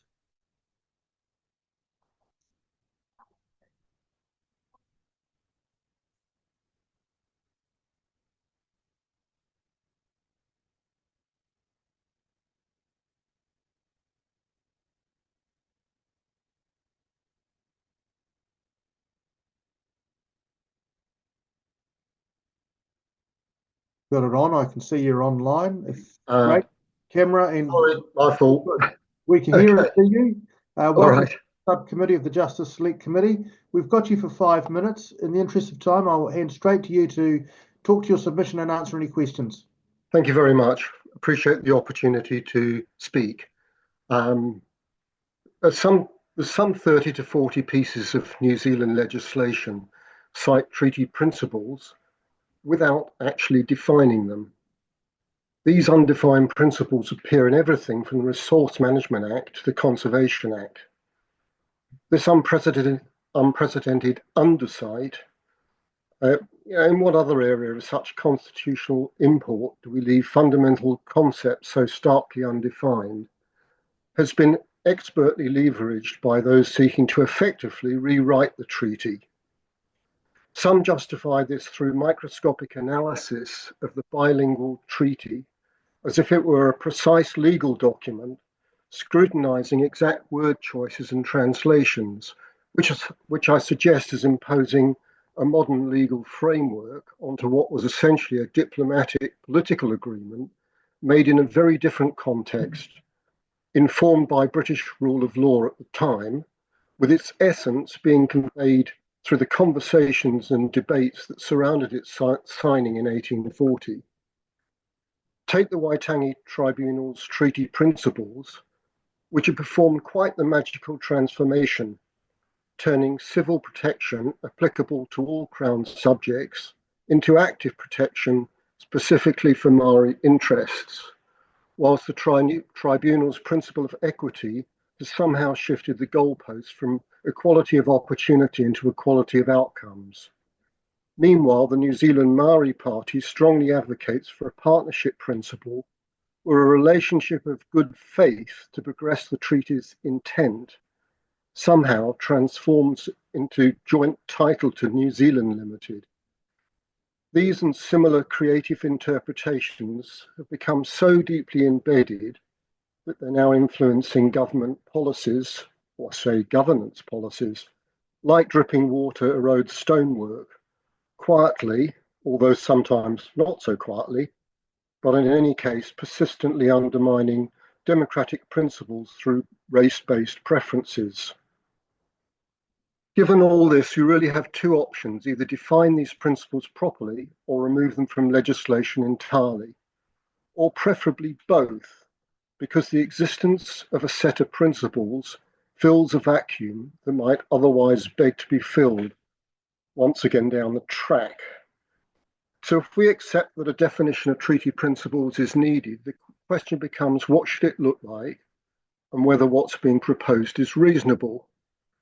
The Treaty Principles Bill essentially does something rather clever, where the treaty is the principles and the principles are the treaty in modern wording, thereby solving the definition problem whilst avoiding controversial change, or so one would think. Now, look, I won't torture you with another recitation of the proposed principles, but I do have a concern with Principle 2. You see, Sentence 2 of Principle 2 rather wanders away from the treaty itself, which conferred no different rights than anybody else other than bestowing restricted title to land lived and worked on, relevant only to Maori tribes. As a treaty principle, there should be no need to cite potential for any other different rights, regardless of which act is trying to sneak them through the back door. Despite this imperfection, and let's be honest, perfect legislation ranks right up there with politicians refusing a photo opportunity, this bill does something crucial. It provides much needed containment of a legislative loose cannon that's been increasingly undermining our democratic unity. Therefore, I encourage the committee to recommend advancing the bill to a referendum. After all, if we're going to have principles, we might as well know what they are. Thank you. Tuck, do we have time for a question if you're really quick? Certainly, yeah. Oh, sorry, go to Steve. Steve, go on then. Cheers, Tuck. I owe you a couple for this. You agree that we can't decide history or facts by referendum, I presume. And can you explain why it would be a problem to decide rights by referendum? A problem to decide rights by referendum. I think the main point is that these principles are so important that there should be it's not a subject for unilateral decision, and going out to the people of New Zealand makes sense to me. All right. So rather than Parliament just deciding these are the principles, it makes sense in this case to go to the people of New Zealand. But we have a human rights Steve, bill. we haven't got time. Steve, we haven't got time for a supplementary. Ron, thank you for your submission. Okay. We're well out of time. All right. Our next submitter is Steve Raffle, who should be online, I believe.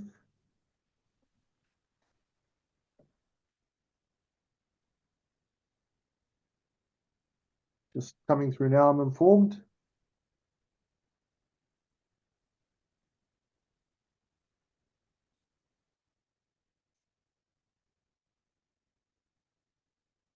All right. You can see he's online with us now.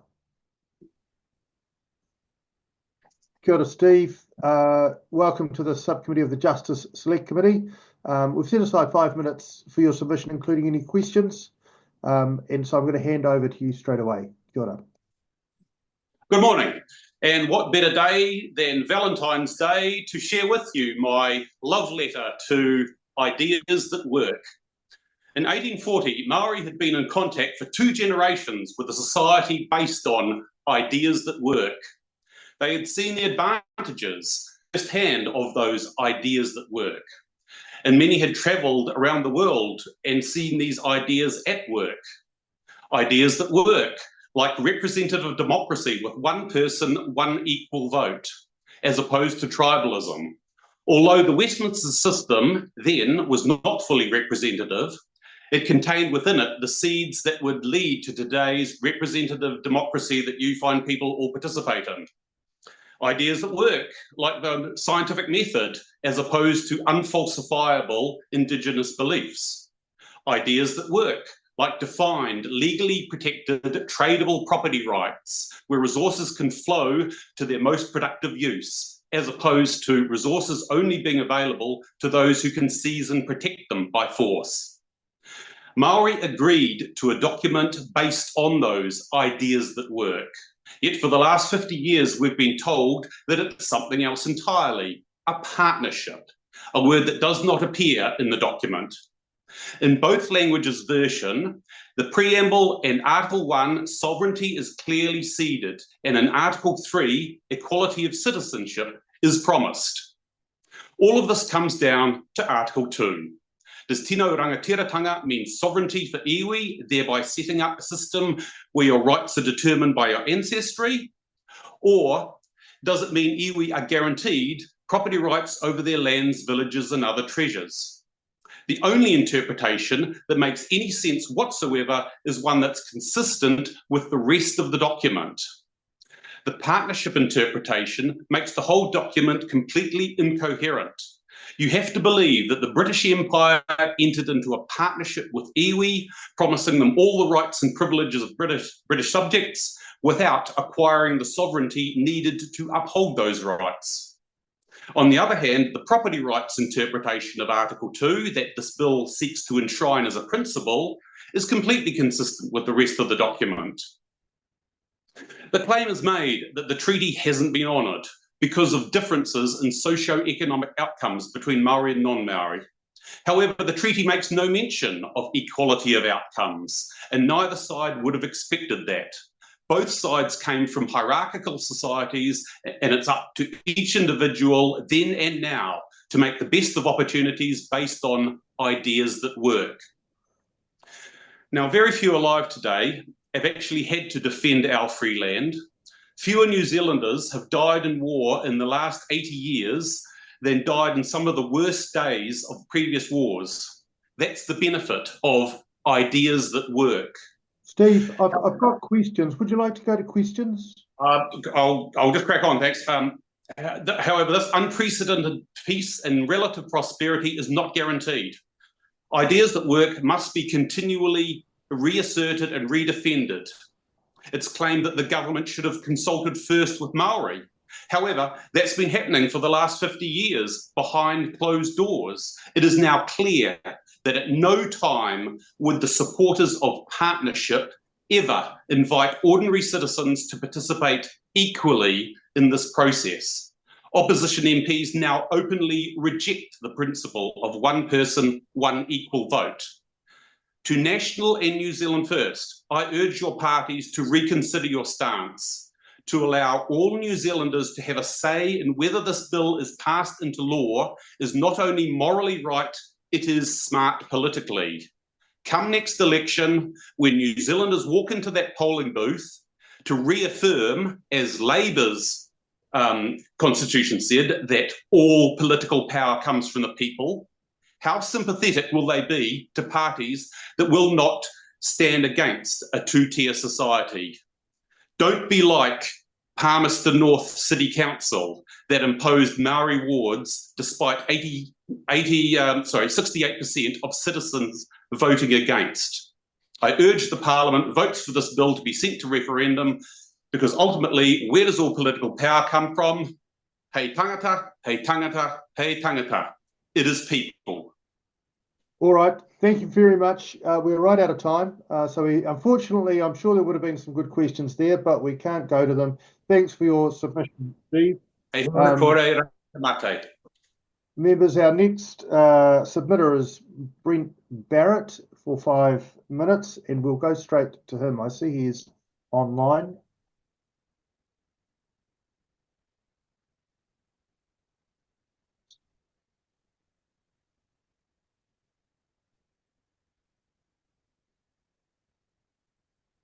Kia ora, Brent. Welcome to the subcommittee of the Justice Select Committee. We've got you for 5 minutes, and so in the interest of time, I'm handing straight to you. Kia ora. Kia ora. Thank you. I had understood I had 10, so I'll see what I can do with 5. But thank you to the Honourable Session Chairman. Sorry, Brent, you're right and I'm wrong. You do have 10 minutes, so go for it. Great, thank you. And to the members of the Justice Committee for your energy and attention to this. It's really good to see MPs here from much of our nation's political spectrum. There is a certain irony that those that demanded the bill seem to have gotten away with leaving the mahi to you. But I do appreciate your presence and your focus. And yes, you will have time for questions. First, a bit of reflection. Today is the 14th of February, a day more than any other in which we celebrate partnership, connection, and love. And I will speak of love, perhaps in a legislative context, in the spirit of do unto others as you would have them do unto you. This should be the foundation of our nation's legislative agenda. But in this bill, clearly it is not. Briefly, who am I? A person who's been here by choice for 25 years now, and I will be here in Aotearoa as long as I draw breath. I have quite a range of community involvement, including nearly 9 years as a city councillor in Te Papeoia, Palmerston North. And during that time, I've had many firsthand observations of the way our iwi partners, the Rangatane o Manawatu, go above and beyond, leaning into expanding a constructive and positive relationship with the wider community, with council and the Crown. Now, this submission's in my personal capacity, but it is well informed by that experience. So the basic idea that I'd like to get across is to withdraw the bill in such a way that it is off the political agenda for a very long time. This is the gift to the future that you all, as members of the Justice Committee, can help create through your choices and actions. So if you only hear one thing in the 10 minutes, it's this: the form of the bill's rejection is crucial to the durability of that rejection. Now, perhaps like you, I grew up assuming that some of society's darkest moments, for example, the rise of violent fascism, were lessons learned and not to be repeated. But as we see today, if we aren't careful, history's worst ideas can find their way back into political discourse and threaten all of us. This bill has dangers in it, and it is my sole motivation to provide recommendations that, in my view, improve the chances that this bill goes away forever. So in brief, there's 5 recommendations. to withdraw the bill, issue 3 apologies, and the Prime Minister to make a further public statement. Now, I've only just joined the hearing, so my apology if some of this ground has been trod before, but I'll just try to briefly lay out the rationale around this and then be open for questions. So first, to withdraw the bill, why would we do that? As written, the bill is an exemplar of the illegitimate use of legislative machinery. For a parliament to propose to refashion Te Tiriti, the constitutional foundation of the country, jointly laid down nearly 200 years ago, before parliament was even a thing, is a gross abuse of power. So I put it to you, and I put it to the government, that the bill is more akin to betrayal and treason than to any legitimate legislative process. Treaties of this nature sit beyond Parliament's reach. I accept that treaties can change, but to attempt to force change unilaterally via Parliament is completely illegitimate, as it seeks to usurp the power of the signatories. And it potentially sets a nation in conflict with itself. So if any part of the treaty is to be revisited, that is a matter for the Crown via the King and Maori together to join in a jointly desired and jointly initiated negotiation. Anything less than that dishonors all. So while I hold concern for the bill's implications on the rights of Indigenous people, it is the blatant misuse of legislative machinery to attack our nationhood that I find most abhorrent. On to the 3 apologies. First, an apology to all New Zealanders. Probably obvious from the points I just made, but to allow, by free choice, an attack on the most foundational element of our nationhood is wrong, and therefore New Zealanders deserve an apology for that wrong choice. Rather than taking the nation forward, solving the pressing issues of the day, the coalition agreement has needlessly frayed our social fabric and forced every New Zealander onto a slippery slope. In my view, Te Tiriti is our superpower. It's a nationwide treaty with all the First People. It has been our nation's foundation since inception. It has stood the test of time. The judiciary has carefully and effectively interpreted it through the evolution of our nation into a modern, multicultural liberal democracy on a bicultural foundation. Now, few, if any other nations have such a powerful example of intentional, lasting peace on which to build their nation's future. So simply put, I see this bill as a legislative attack on our nation's heritage, reputation, and future, and as such, upon withdrawal of the bill, an apology to all New Zealanders is in order. The next is an apology to Maori. A treaty of this nature is sacred in blood. Unlike a law, this treaty is a product of 2 peoples who have conflicted, they have lost treasure, they have spilled each other's blood, but they have finally come to the point of mutual agreement, a mutual agreement that peace, on the terms stated, is the best path forward for all. So that today one group within one signatory to that treaty should advance a bill as an act of bad faith. And while ultimately it's an attack on both Maori and the Crown, I expect it is most keenly felt by Maori, a stark reminder that some people still choose fear, jealousy, and hatred, rather than peace, connection, and inclusion, to set out the social order. And so to set this right upon withdrawal of the bill, a further apology to Maori is in order. And finally, apology to King Charles. Why? Well, Te Tiriti is the original and strongest constitutional legacy the English monarchy has given our nation. And as I've already noted, it's sacred in blood and lives lost. So for this parliament to overreach and demean the monarch's legacy with this legislative attack is humiliating to their rule. And so to set this right upon withdrawal of the bill, a further apology to the king is in order. And finally, a statement by the Prime Minister, a statement acknowledging this bill was far too high a price to pay for political power. This recommendation is about authentic political leadership, about building trust with communities, and about being real in real time. Now, nearly all political leaders eventually get to that point where they reflect on the past and acknowledge that they could have done better. That usually happens in an overpriced memoir. But today, the Prime Minister has a chance to do better. While perhaps it was deemed a high but acceptable price in 2023, I firmly believe the Prime Minister and many coalition government MPs now privately believe that enabling this bill was far too high a price to pay. So for the Prime Minister to acknowledge this at the time the bill is withdrawn would demonstrate a capacity for self-reflection that would build his mana, it would build trust with people and be a powerful example of political leadership.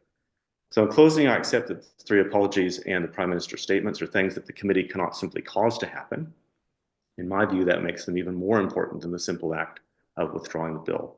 So in closing, I ask that all Justice Committee members to do everything in your power to bring all 5 recommendations to fruition and to do all things necessary to ensure that this bill, once withdrawn, remains so forever. Kia ora. Steve Abel, a question. Kia ora. Thank you very much, Brent. I wonder if you could more broadly reflect on your view of just how a profound and visionary foundational document Te Tiriti is in the context of your original home nation, the United States, where the only mention of Indigenous people in the Declaration of Independence is in pejorative terms. It recognized the equality of all humanity, but that did not include women, Black people, or Indigenous people, and how some many decades later, in 1840, our treaty is founded on a principle of recognizing the sovereignty of the Indigenous people, and what a profound basis that is for a constitutional document. Thanks for the question. It's as different as night and day, and we can see the results of the sorts of attitudes and consequent actions, playing out in America today, frankly, with some of the conflict that's arising there. So to be in a nation, Aotearoa New Zealand, that has one comprehensive collective agreement with all First Peoples as a single foundation to build up from and into our future is an extraordinarily powerful position for us to be in as a nation, and one that we should protect at all costs, which is why I'm here. Thank you. Kia ora, Brent. Thank you for that. We'll leave it there. Thank you for your submission. Very thoughtful. Thank you all. Members, one of our submitters is cancelled, so the next submitter is John Welch.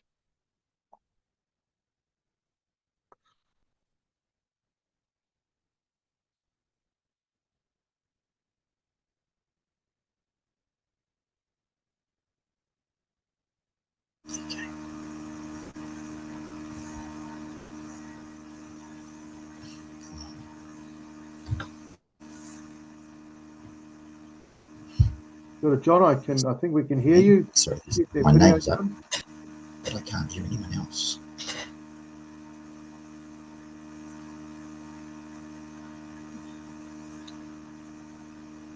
You seem to be kind of waiting for me. Yeah, John, I can hear you, but we can't see you. If you want to switch your camera on.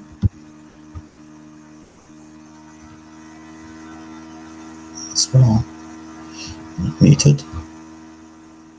It seems to be loading.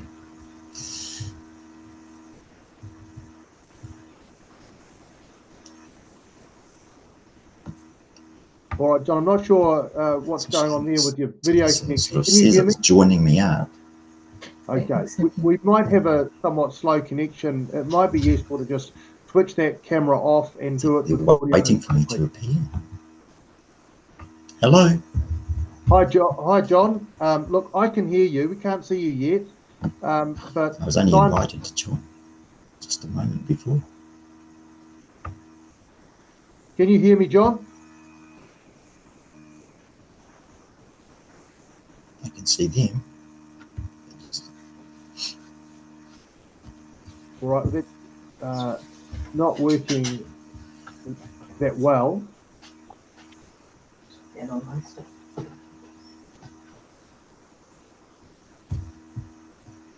Okay, what we're going to do is we're going to move on to the next submitter, and we'll try and get John sorted out. So we'll go to Tony Boynton. Might be because my phone is plugged in. Yeah, it's unplugged.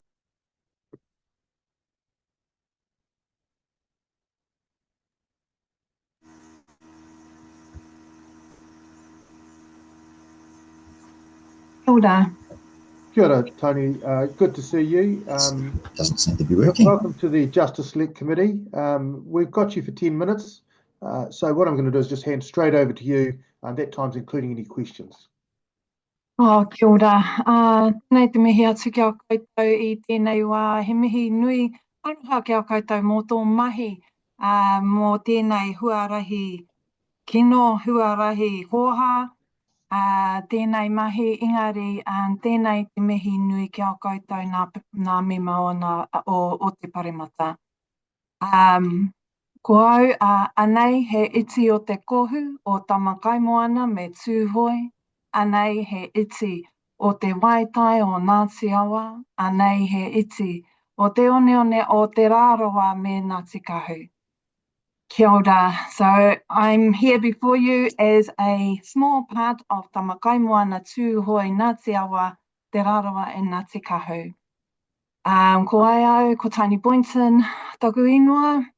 I'm a Maori ward councillor for Whakatane District Council. Also have done mahi in Māori, advocating for Māori wards. Also a mama of 4 young Māori men, and also a descendant of my kraua Ruakinana. So first off, I do want to acknowledge today, I know I've heard a bit of love around Valentine's Day, but also too, it is the day that Cook died and was killed in Hawaii by probably a tūpuna over there when he tried to take a Hawaiian chief, and unfortunately in that whole thing he was stabbed and died. So just to acknowledge the death of Captain Cook on this day as well. So to start off, of course, I oppose the Treaty Principles Bill. This bill is divisive. The purpose of this bill and the process serves to divide a nation. It provides to mainstream a false, raceful, hateful narrative while also manufacturing consent to steal the rights, land and resources of not just Māori under Te Tiriti, but of all New Zealanders. We have been directly targeted by this government as part of a calculated legislative attack to remove Māori and Te Tiriti in order to provide a free ride to capitalistic exploitive industries. The Crown has had a long history of committing unspeakable injustices. And as Uri of Ruakinana, we know that because it still remains in our blood today. This bill heralds a new era of injustice, far worse than we have ever seen before. And if it were to pass, we would create another deadly legacy of injustices upon our future generations. This bill is to remove the ability for Māori to act as sovereign people, and in doing so, remove our rights to defend our land, resources, and the environment, not just of our whenua, not just of our communities, but for the benefit of all New Zealand. We are the last post standing to prevent the exploitation of our country's resources. We are on the front line at home and here in these rooms, on these computers, fighting and defending our ability not only to exist, but to ensure that you fellas honour the other side of our agreement that we've had under Te Tiriti. Māori have always been the defenders and protectors of our land and resources under the rights of Te Tiriti. We are always thinking of, with what little we are given, with what little that we have, that we look after everyone and everything. This legislation and this bill seeks to erase the recognition of Māori rights altogether, and is not only contrary to the Te Tiriti itself, but also to international standards set out in the United Nations. For our country, Te Tiriti gives us the promise of a fairer and just future based on peace and mutual benefit.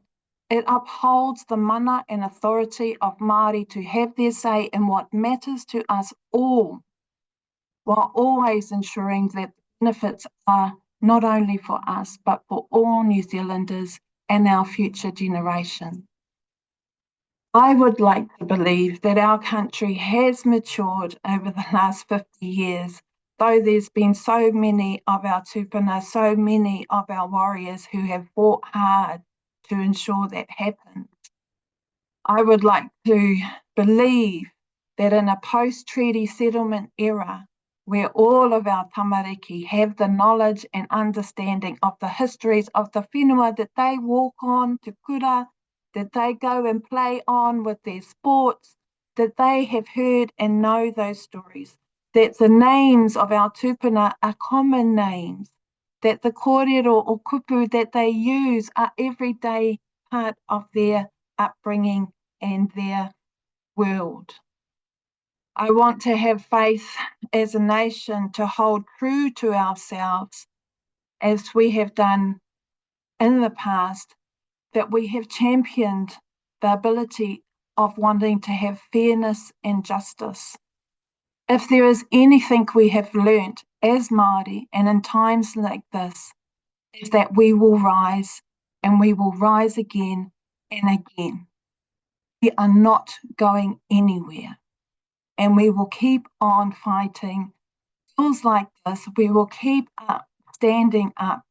And in doing so, we will reinforce the next generation so they realise and know how much we have to lose.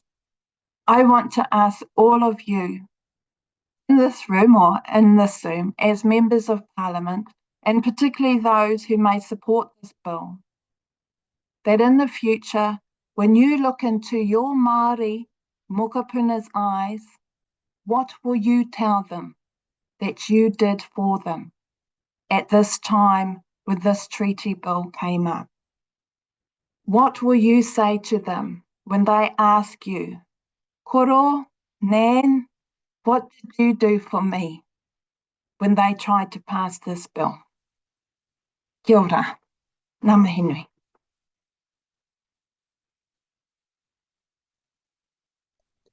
Kia ora, Tony. Thank you for that submission. We've got time for questions if there are any. No? Look, great submission. Oh, sorry, Takata, did you have a question? Off you go. Yep. Kia ora, Duncan. Tēnā koe, Tony, i te whai whakaro o kupu.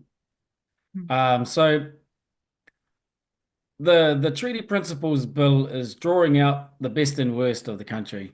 Aye. And thankfully, over these hearings, we're seeing that the best is the majority. So maybe I just want to invite you to just talk to us about your aspirations for Te Tiriti o Waitangi, which is linked to the aspirations for your mokopuna that you just posed that question. You know, so just talk us in that vein, in the aspirational vein for Te Tiriti o Waitangi. Oh, definitely. I think we have a lot to build on, particularly with Matike Mai, but also to what this has done is, as we do, we always rise and come together. And so for me, there's a great opportunity, even though ko te he tēnei mahi, engari, ka puta mai te whakaro pai, te kaha pai. So even though that there's this thing that has happened, what always does happen is that we all come together to look at what is the best solution. So if that means that we get to look at a conversation where we're present, where we're actually there, in which our rangatahi and all of our people can have that conversation as what has been done before, to look at what is it that makes it aspirational for our mokopuna, with our mokopuna there, with our rangatahi there.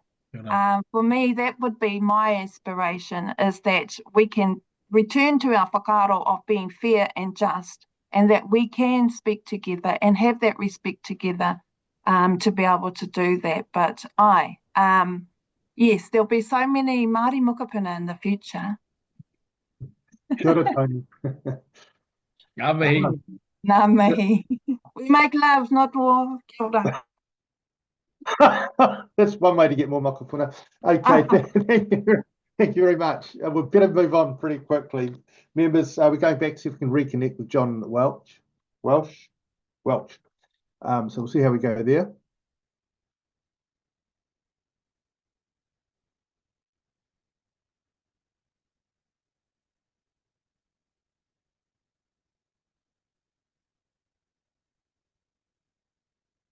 All right, let's see one now. Yeah, okay, they could hear me before. Kia ora, John, can you hear me? I can hear you fine. Can you hear me? Yes, indeed. Look, I'm not sure we'll go with video because we had some difficulties before, but we've set aside 5 minutes to hear from you. If you'd like to just start speaking to your submissions, and we'll have any questions at the end. Yes, I will. I regret the technical glitches, and I'm not quite sure what happened. But thank you, Dr. Duncan. Ka nui te mihi kia koutou katoa. Thank you for the chance to speak today. I'm an immigrant from England. After the war, Britain was pretty badly hammered, and my parents made the decision to immigrate to a country where they believed we would be safe and could do well. And one of the most important things about their choice of New Zealand was that they believed it was a country where people got along and there was a lot of racial harmony, and we'd have the chance perhaps to move beyond the rigid social structures which were part of England in those days. And I must say, I think it worked in many ways. I went to school with people from all sorts of backgrounds. I have a Maori brother, a foster brother, whāngai into our family. I have a Black African foster daughter. My children, two of my daughters teach te reo Maori for a living, or have done so. I have 3 grandchildren in Maori immersion schooling system. And I remember when I was, it's just told me the camera can't seem to work. I can remember when I was a teacher at Raukamanga School, it's a school in Huntly, Kura Kaupapa Māori for some years. And I felt very privileged. It was a wonderful job, very much enjoyed it.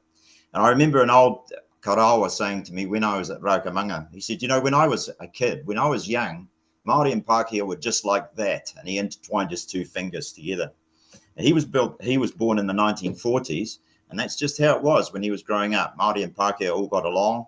And I could remember that time myself, even growing up in the 60s and even 70s, when everybody sort of seemed to get along and it didn't matter whether you were Māori or Pākehā. But one day at Raukamanga School, I had an experience which I think rather shocked the people there. We were invited to go and get some free vaccinations at a caravan, which was in the school premises. And we all went over to get our free vaccinations. And you had to write down your iwi in a book. And of course, I didn't have an iwi. I'm an immigrant. And so I was denied that vaccination. And that caused great embarrassment and quite some shock for my companions. And then the next day in the staff room, I explained to the staff of about 25 what it's like to actually grow up. Many doors are shut in front of me and in front of my New Zealand-born family because we're deemed to be the wrong race in terms of funding, educational help, healthcare, and so on. I have seen my own New Zealand-born brother as a grown man crying and saying, if we don't belong here, where do we belong? And my next door neighbor was an older man. He said, I fought for this country in the war. Why am I a second-class citizen? And in my experience, I've seen this sort of separatism increase since, I think, the mid-1980s. And I think it's as the treaty has been neglected. When I was a young kid, it was on the wall, the Treaty of Waitangi. We used to talk about it. We were very proud of it. Sir Aparana Ngata was a national hero. But now when I talk to people, many have very fervent views, but when I actually ask them what does the treaty say, lots of them don't seem to know. We all agree, toitu te tiriti, it's almost some people are saying that we're talking about doing away with the treaty, and no one's suggesting changing the treaty or cancelling it or throwing it away. And we're actually being asked to look at the treaty and to discuss it. And a lot of people are saying that this process of discussing what the treaty says and looking at what it means is very divisive. But in my experience, I've watched growing division over the last many years as I believe the treaty has actually been neglected, as people know less about it and as it's sort of gone in the cupboard. And so all we hear is the experts talking about it without reading it. It's actually very simple to read. I think it's time to turn back the clock, and I think it's time to listen to Sir Aparana Ngata, who was a great scholar and well-versed both in law and in Māori tikanga. And I think it's time to learn about the Treaty of Waitangi and our history, why the chiefs didn't sign it and why they did.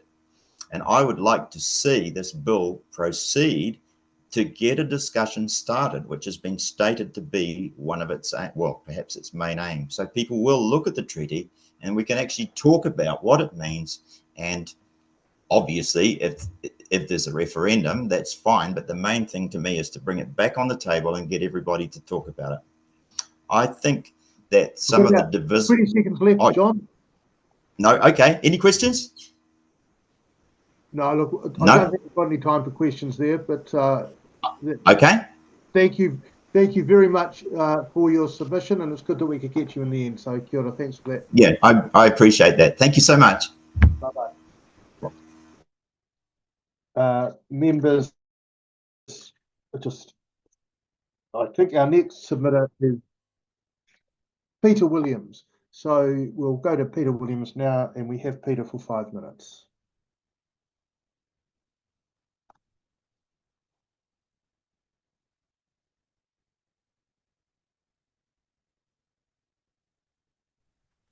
Thank you, Dr. Webb. My name is Peter Williams. I'm retired from a career in the media industry. I live in Central Otago. I speak in support of the principles of the Treaty of Waitangi Bill, and this is my personal submission. My ancestors arrived in this country in 1848. My great-great-great-grandparents, Robert Stewart and Margaret Smith, came from Glasgow on board the Philip Lang in April of that year, nearly 177 years ago. So my attachment, my heritage, and my love for this country, and especially for the Otago province, is deep-seated. We are a nation of immigrants, like others whose ancestors landed on these shores from far-off places over time. Over time, from the 13th to the 21st century, I know no other nation I could call my home. Yes, a saliva test taken through Ancestry.com says I'm 91% Scottish, but that's patently ridiculous. I should be graded 100% New Zealander, or if you like to be colloquial, a full-blooded Kiwi. I am tangata whenua. This is my land. I'm privileged to share it with more than 5 million other Kiwis. My ancestors were poor. They were crofters, subsistence farmers, forced off the land during the infamous Scottish clearances. They looked for places like New Zealand to escape to start a new life, a life based on freedom and on equality of opportunity. Millions followed in their wake. Yes, there were some people already here, although where I live, not very many. A census taken by Edward Shortland in 1844 suggested just 302 Maori then lived in the southern part of the South Island. But a negotiated treaty was signed to ensure that all residents of this land would live together peacefully as subjects of the Queen of England. Life in this country since the signing of the Treaty of Waitangi has not been perfect, far from it.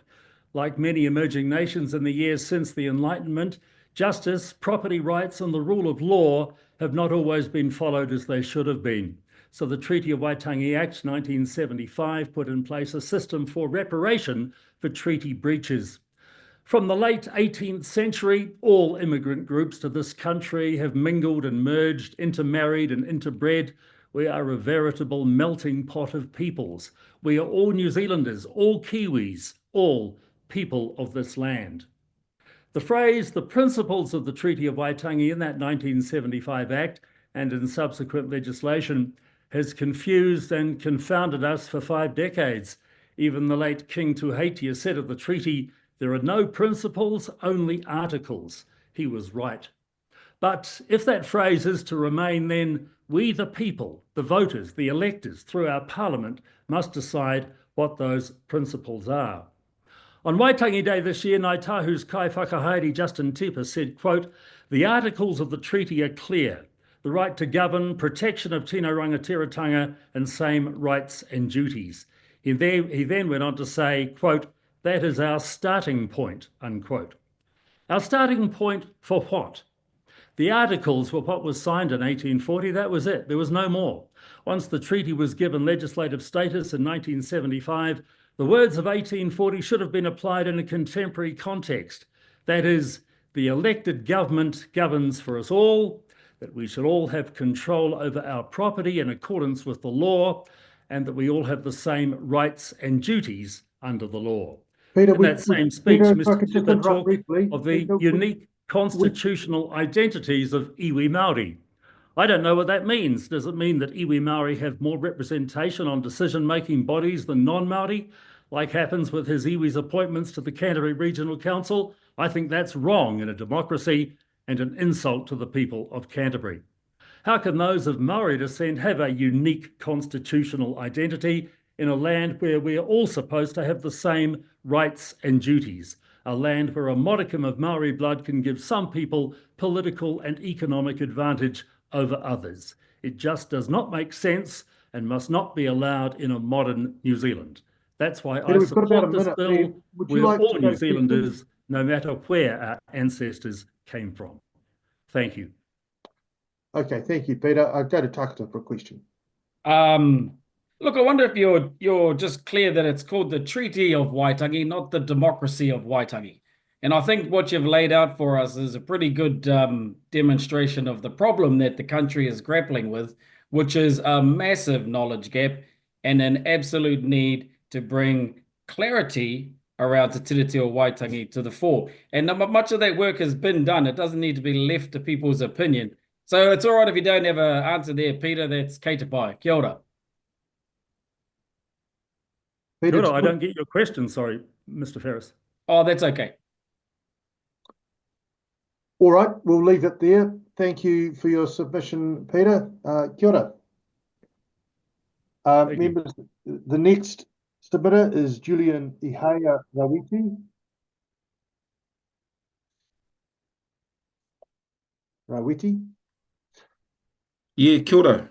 Kia ora, Julian. Welcome to this Justice Select Committee subcommittee. We've set aside 5 minutes to hear from you, so we'll go straight to you in the interest of time. Yeah, thank you. So my name's Julian Ihaya. I'm from Ngāti Hine in the Taitokere, and I'm a descendant of Kawati who signed Te Tiriti in 1840, but not on February the 6th, but in May. I think I need to explain that the reason why we have treaty principles is because there's too many differences that cause conflict between Te Tiriti or Waitangi and the Treaty of Waitangi. And one of those main differences is that in Te Tiriti or Waitangi, which has been clear from a Waitangi Tribunal report that Ngāpuhi never ceded sovereignty. And so to move forward as a country, we came up with treaty principles that sit in the middle that help to grow the relationship between Māori and the Crown. Now, I want to make it clear that my rights in this country are not purely based on my ethnicity, as it always keeps, I keep hearing, but it's based on the fact that my ancestors who were here in 1835, they signed the Declaration of Independence, Te Whakaputanga, and then further on in 1845, reaffirmed those rights in Te Tiriti o Waitangi. So I'm going to get straight into it. I fully oppose this bill, and I'll go into Principle 1. So Principle 1 of this bill, it asserts that the executive government of New Zealand holds full power to govern and that the Parliament has the authority to enact laws in the best interests of all citizens. Now, you might not find a problem with that, but as Māori and as myself, I know that can be interpreted and implemented in a different way. And I'll give an example. So however this assertion can be seen, as a guise, you know, and we've had many laws in this country that have been passed by Parliament that only affect Māori. Only affect Māori. In my submission, I've got a list of those, you know, Māori Affairs Act 1953, we've got the Foreshore and Seabed Act, where those acts only affected Māori. Now, one part of that principle is that it totally neglects tino rangatiratanga. And tino rangatiratanga is a key part of, you know, Te Tiriti o Waitangi, and you know that means that we have the right to the guarantee to our own taonga and things that we hold dear to ourselves. Now, principle 1 of this bill doesn't recognise any of that, and so you know, and then if we move into the second principle. So this principle kind of contradicts itself because it highlights, you know, the complexities around recognition and protection of Māori rights under Te Tiriti o Waitangi.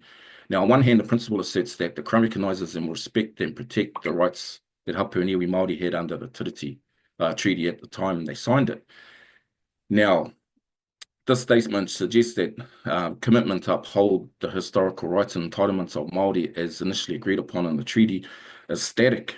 You know, that the Te Tiriti isn't a living document, whereas I'd argue that it is, and that my ancestors had foresight to sign such a document that will help to protect us moving forward from the settlers. Because you've got to remember, the reason why we reached out to England was because of the settlers that were playing up here, and we didn't want to, my ancestors didn't want to deal with it. So they said, haramai te kuini o ingarangi, haramai ki konei, and look after your people. Now, it says that it'll respect the rights of Māori at the time when we sign Te Tiriti. But then it further goes on to say that that the provision will only recognize it if it doesn't affect the rights of everybody else. And then it further says that it'll only be recognised if it's in a treaty settlement. So that, I've got problems with that. And then moving on to the third principle. Now, to say that we all have rights as a Māori equal before the court, I know that that's not true. I know that the Māori can go through the highest courts in this country only to have the law changed to go against them. I know that because of racism and all that kind of stuff, we have disparities in crime, education, social issues, and you've only got a few seconds left, so you kind of need to wind up. A few concluding. Yep. So I'll wind up with this: who we were in the past is not as important as who we are today, but who we are today is not as important as who we'll become in the future. And that's something to think about. It's about we're all about building relationships. We're not about disestablishing them, and this is what this bill will do. So, kia ora. Kia ora, Julian. Thank you for that. Nicely said. We're out of time, so no time for questions, but thanks very much for your submission. Kia ora. Ka kite. Members, our next submitter is the Māori Women's Welfare League. We have them for 10 minutes, and I see we've got Adriana online there as a presenter. Kia ora, Adriana. As you probably heard, we've got you for 10 minutes. And I'm going to hand straight to you for your submission and any questions we may have. Kia ora. Tēnā koutou katoa, ko Ngāti Mini Poto te iwi, ko o te wā te marae ko Adriana Astle toko ingoa. So I'm speaking to you on behalf of the Otorohanga Peka of the Māori Women's Welfare League, membership of 23. So this really is grassroots level. So we're one of only 130 branches across New Zealand. So I'm speaking on their behalf, so I hope I do them justice. Māori Women's Welfare League, we advocate for Māori women and their whānau, as well as holding the government to account to uphold the tiriti of Waitangi. We are speaking at the grassroots level. We run an op shop, we fundraise, we sell seafood chowder, have sausage sizzles, and taitoku our community for a variety of needs. And then this bill proposal came along, and it caught our attention. We have to say thank you because it created a really good conversation for us around those in their 60s, 70s and 80s, our members talking about how they were native speakers and then they were not, and are now coming back and feeling good about it. We spoke about my generation, I'm 52, and about how we didn't have it. Any of the te ao Māori, any of learning about our history. We got that back, I feel, with Te Reka Mauroa. I went through 2 years of that program. And as they say, once you learn it, you cannot unlearn it. I feel we were penalised with the cut in funding, but yeah, moving on. So it did galvanise us, and we're very pleased to say we went up to Kirikiriroa, joined the Hikoi. We commented on the beauty of seeing the Kohanga Reo generation taking the lead, so it was beautiful to hear Daniel Proctor speak. We did run a submission session, but the key point that came up is we wanted to get our voice across, but in actual fact, we had to educate ourselves first. And that's really why we opposed the bill and all things related to it. It's because we had to learn what it actually entailed, that we felt the tagline, equality for all, sounds great as a tagline, but when you actually read through it, it's not there. I don't want to speak to the specific details of the bill. There are many other wiser people who have done that already. But from our level there, we really felt we wanted to put across that there needs to be education, education, education. Even from listening this morning, I can hear, and I don't mean this with disrespect, because we all come from a place of ignorance until we learn something, but there's a lot of misinformation, misunderstanding, and we just have not been educated as to the tiriti in its basic form and the principles that are in place at the moment. Once we have a full education for Maori, and not just Maori, but Pākehā as well, then we are able to have an informed conversation about it. We do support equality for all. We do feel this discussion is very helpful. Perhaps we've all gotten complacent about it, and it's good to hear discussion and debate around it. But with equality for all, we have to say we haven't achieved it yet with the original documents, so let's start by addressing that. As long as we address that, then we can have a conversation about what the next steps look like. I'm all for progression and moving forward, but you need to uphold the responsibilities towards the original contract, as you would say, before you push to have a new one in place. So I welcome the debate. As a peka in Otorohanga in King Country, we feel that we have been enlightened and educated, and we're now part of the solution by putting in our submissions and this oral submission. So ngā mihi to you all. Kia ora, Adriana. Look, I wonder, in terms of the treaty and the obligations that it creates on government, you talked a little bit about some of your kuia losing their language, the reo, and then kind of regaining it. Can you tell us a little bit about that, how that happened and what that means? Yeah, I mean, when we talk about their sort of age range, 60s, 70s, 80s, they were in a curriculum, in a schooling system that didn't allow for them to speak Te Reo Māori. So for that generation, unfortunately, they lost it along the way, or it was seen to be something that needed to be, to put it crudely, beaten out of them. Okay. The beautiful thing, I think, is that we've moved on from that. We've seen that it's a beautiful language, that we all benefit from it. And it is wonderful to see that they are guiding the next generation, including myself, because they are teaching me so much, and having a space and a place where they are comfortable speaking Te Reo Māori. So, yeah, that is definitely a bonus for us all. Kia ora. Well, if we've got no other questions at the moment, but Steve Abel has a question. Oh, kia ora. Sorry, just had to get my mic on. Yeah, thank you so much for your submission. It just strikes me that it's such recent history. It's my parents' generation.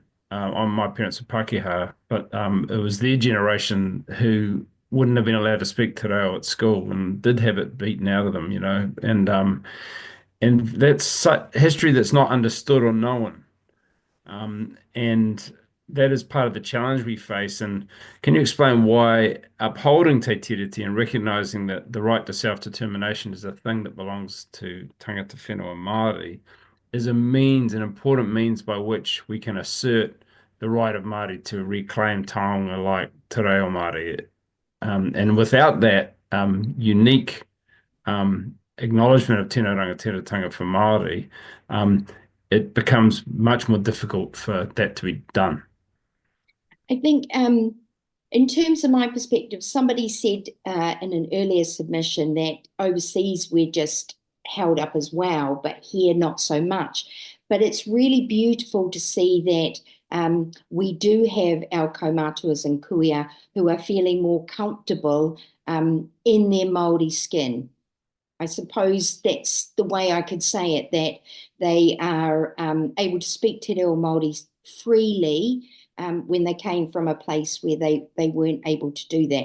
And it's heartening to see that almost the generations are moving together in terms of the kohanga reo coming together. My generation, which is the middle generation, that's sort of embracing learning what we didn't know before. But you are right, the history is really very young. You know, my Te Reka Maura, of course, took me to Rangarere, took me to Ōrākau, taught me these things that have only happened 150, 60 years ago. And I feel I'm very lucky. I have Pākehā and Māori in me on both sides of the family. We are all learning together and being educated. So yeah, I just think it's having that place and space to be who we want to be. And that's for everybody. Kia ora, Adriana. Thank you very much for taking the time and for giving that submission. So, ngā mihi, kia ora. Ngā mihi. Members, our next submitter is Peter van der Steen, and we have him for 5 minutes.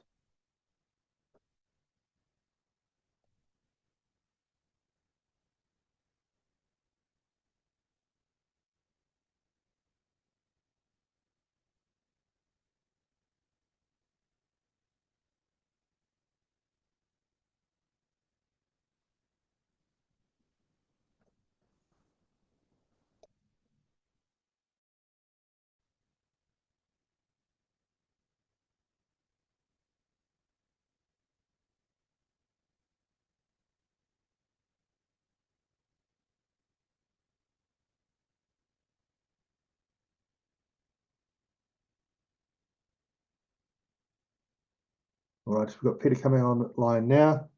Just get the camera and audio on. I can turn it on. Hang on a sec.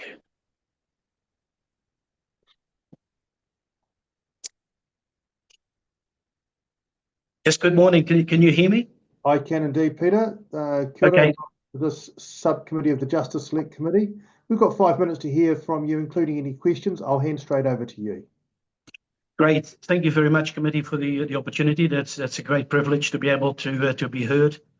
I'm a naturalised New Zealand citizen, living in New Zealand 43 years now. In my time living in Whangarei, we used to go to the Waitangi Day commemorations many years in a row, and was always a very pleasant experience. And I did this to get a full understanding of the ongoing debates around the treaty and all that. So in this case, I am in favour of the Treaty Principles Bill as it stands, because I believe it doesn't impact on the actual Treaty of Waitangi itself at all. It's more about how the principles are applied to our treaty. And I think that's very much what it is trying to achieve. Look back in 1975, we heard before, it only got partly addressed to satisfy the differences between the two interpretations of the Maori and English translations. So it is also stated at the time that the treaty was all about giving the New Zealand government the right to govern and for Parliament to pass laws, which I think is a logical thing, of course, to do. If you look in today's in the New Zealand Parliament, we have 33 Maori representatives across the 6 parties. So in itself, Maori is relatively well represented across the board. However, there is obviously some minority Maori groups that would argue that and say that they do not recognise Te Pāta Māori. Basically states that in Parliament that they do not recognise the Pākehā government, which in itself is quite divisive, and that would not help in making things better. And if the belief is that tino rangatiritanga only means that it's full sovereignty to Māoridom, then that is going to cause a problem, because what is the alternative? Would we have 2 governments and 2 parliaments? That certainly would not be a very positive state of affairs for all people living in New Zealand. So yeah, in the tribunal, in the Waitangi Tribunal, obviously they did try to interpret some of those principles. And back in 1985, when it was extended to historical claims and all of those things, which was fair enough. Also need to take in consideration the fact that the original treaty was not signed by quite a number of Northeast chiefs at the time. They refused to sign it, like Tuwharetoa and Searawa, Tainui. So a lot of the current leadership of those tribes actually supports some of the treaty itself, because it is quite beneficial to Maori altogether. So it's not all bad news, so to speak, because the treaty itself has only got 3 simple articles, and also the treaty principles bill now, the new one, is also covering that off in the 3 principles. And it doesn't erode the actual original treaty rights to tangata whenua and also tangata tiriti, which I'm part of it if you would like. Although often we are treated as guests rather than part of the tangata tiriti, but that's only my feeling. At the end of the day, Apirana Ngata was very good in that respect in terms of one rule for all. And indeed still allows for exceptions if it is deemed by the treaty of by the Waitangi Tribunal. If actual wrongdoing is proven, that could still be settled and rectified, which is in itself is a great thing. You look around the world now, people and nations and political systems have evolved over time, and we see that very currently in the news in the Middle East and America. And constitutions must be adapted within around those changes.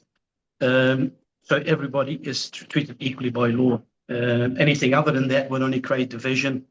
And that's been happening quite a bit in the past couple of years. Obviously, New Zealand hasn't got a single document as a constitution. We are very much driven by the statutes and obviously the Treaty of Waitangi, which is another document in common law conventions. That's how New Zealand is governed. If you look back into history, of course, we don't want to get too carried away, but as an example, when the Moriori suffered at the hands of the Ngāti Mutunga and Ngāti Tama in 1835, in 1867, it was deemed by the then New Zealand Supreme Court that Ngāti Mutunga and Ngāti Tama had rightfully taken the Chathams in 1835 by conquest. We're pretty much out of time, so if you could just finish with a sentence, that'd be really great. Yeah, so and that sort of things would not happen these days. So I would be very happy to see us debating the principles on how the treaty is actually applied, not change the treaty. That's not discussed at all. Thank you. Got it, Peter. Thank you for that. We haven't got any time for questions, so we'll move to our next submitter. But thank you for your submission. Thank you. Members, our next submitter is also for 5 minutes, and that is Darren Hawkes. So he's coming into the room now. If he switches the camera and mic on, we'll be away.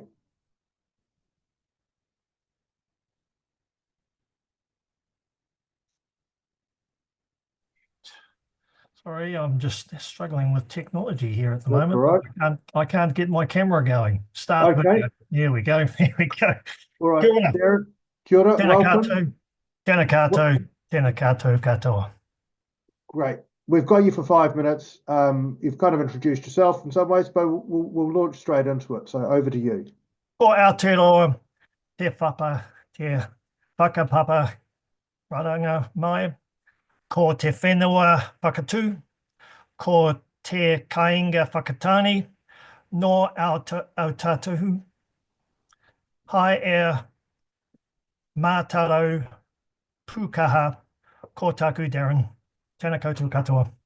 A significant divide has grown and continues to grow, fed by the perception of unchecked and ever-growing preference, demands and rules based upon race. The treaty principles is being blamed for the widening divide. However, the divide was already growing and started well before the bill was considered. It is not the bill that has caused the resentment, but it is the pedestal around which opinions and arguments are being developed to identify and clarify the true cause of the division. A perception of preference or favour towards one group over another group is the cause of the division. The perception has strong foundations where there has been wrongs imposed upon all peoples that have been inhabited in this country. The wrongs have been all peoples of this country. Human nature is such that we tend to remember and accentuate the bad yet we forget the good. If there is a preference, perceived or otherwise, where one group can receive more favoured treatment over another based upon their race, religion, or affiliations, discontentment will prevail and will grow. The growing divide between Māori and non-Māori is internationally recognised and a significant issue that many countries face both internally and internationally. Therefore, it provides us in New Zealand as an opportunity that we have right now to demonstrate how resolution can be achieved between two disgruntled parties. The intention of the treaty needs to be considered. The treaty was requested by Māori and non-Māori alike to provide consistent protection to all residents of New Zealand. The protection provided by the treaty was as much to protect Māori from Māori as it was for all New Zealanders against foreign invasion. The people are to be treated equally under the governance of a single body. Governance or sovereignty and independence within the same country is a whimsical, idealistic fantasy at best. The practical application of two differing sets of rules that can harmoniously be applied to a society is not practically possible in the real world.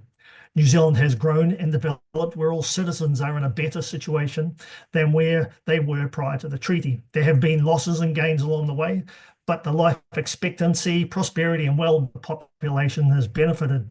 New Zealand needs to consider what is best for New Zealand as a whole from this point in time and on into the future. Preservation of our unique Māori heritage and history is well entrenched and must be maintained. Our culture and germination of harmony through clearer, unambiguous principles, as in the bill, need to be developed. It is currently being reviewed and could be further developed and amended to include such preservations. Segregation or preference of one people over another avoided if our country is to prosper and achieve gains for all citizens equally. All New Zealanders should be equal under a common equivalent law, whether we came here very recently or our relatives have been here for generations. We are all New Zealanders. The governing body that defines the laws of New Zealand is not the courts. The courts apply the law. I support the development of an unambiguous, clear interpretation of the principles of the Treaty of Waitangi. The Treaty Principles Bills is a step towards doing that, and therefore I support the current bill and fully support its progression. Ngā mihi.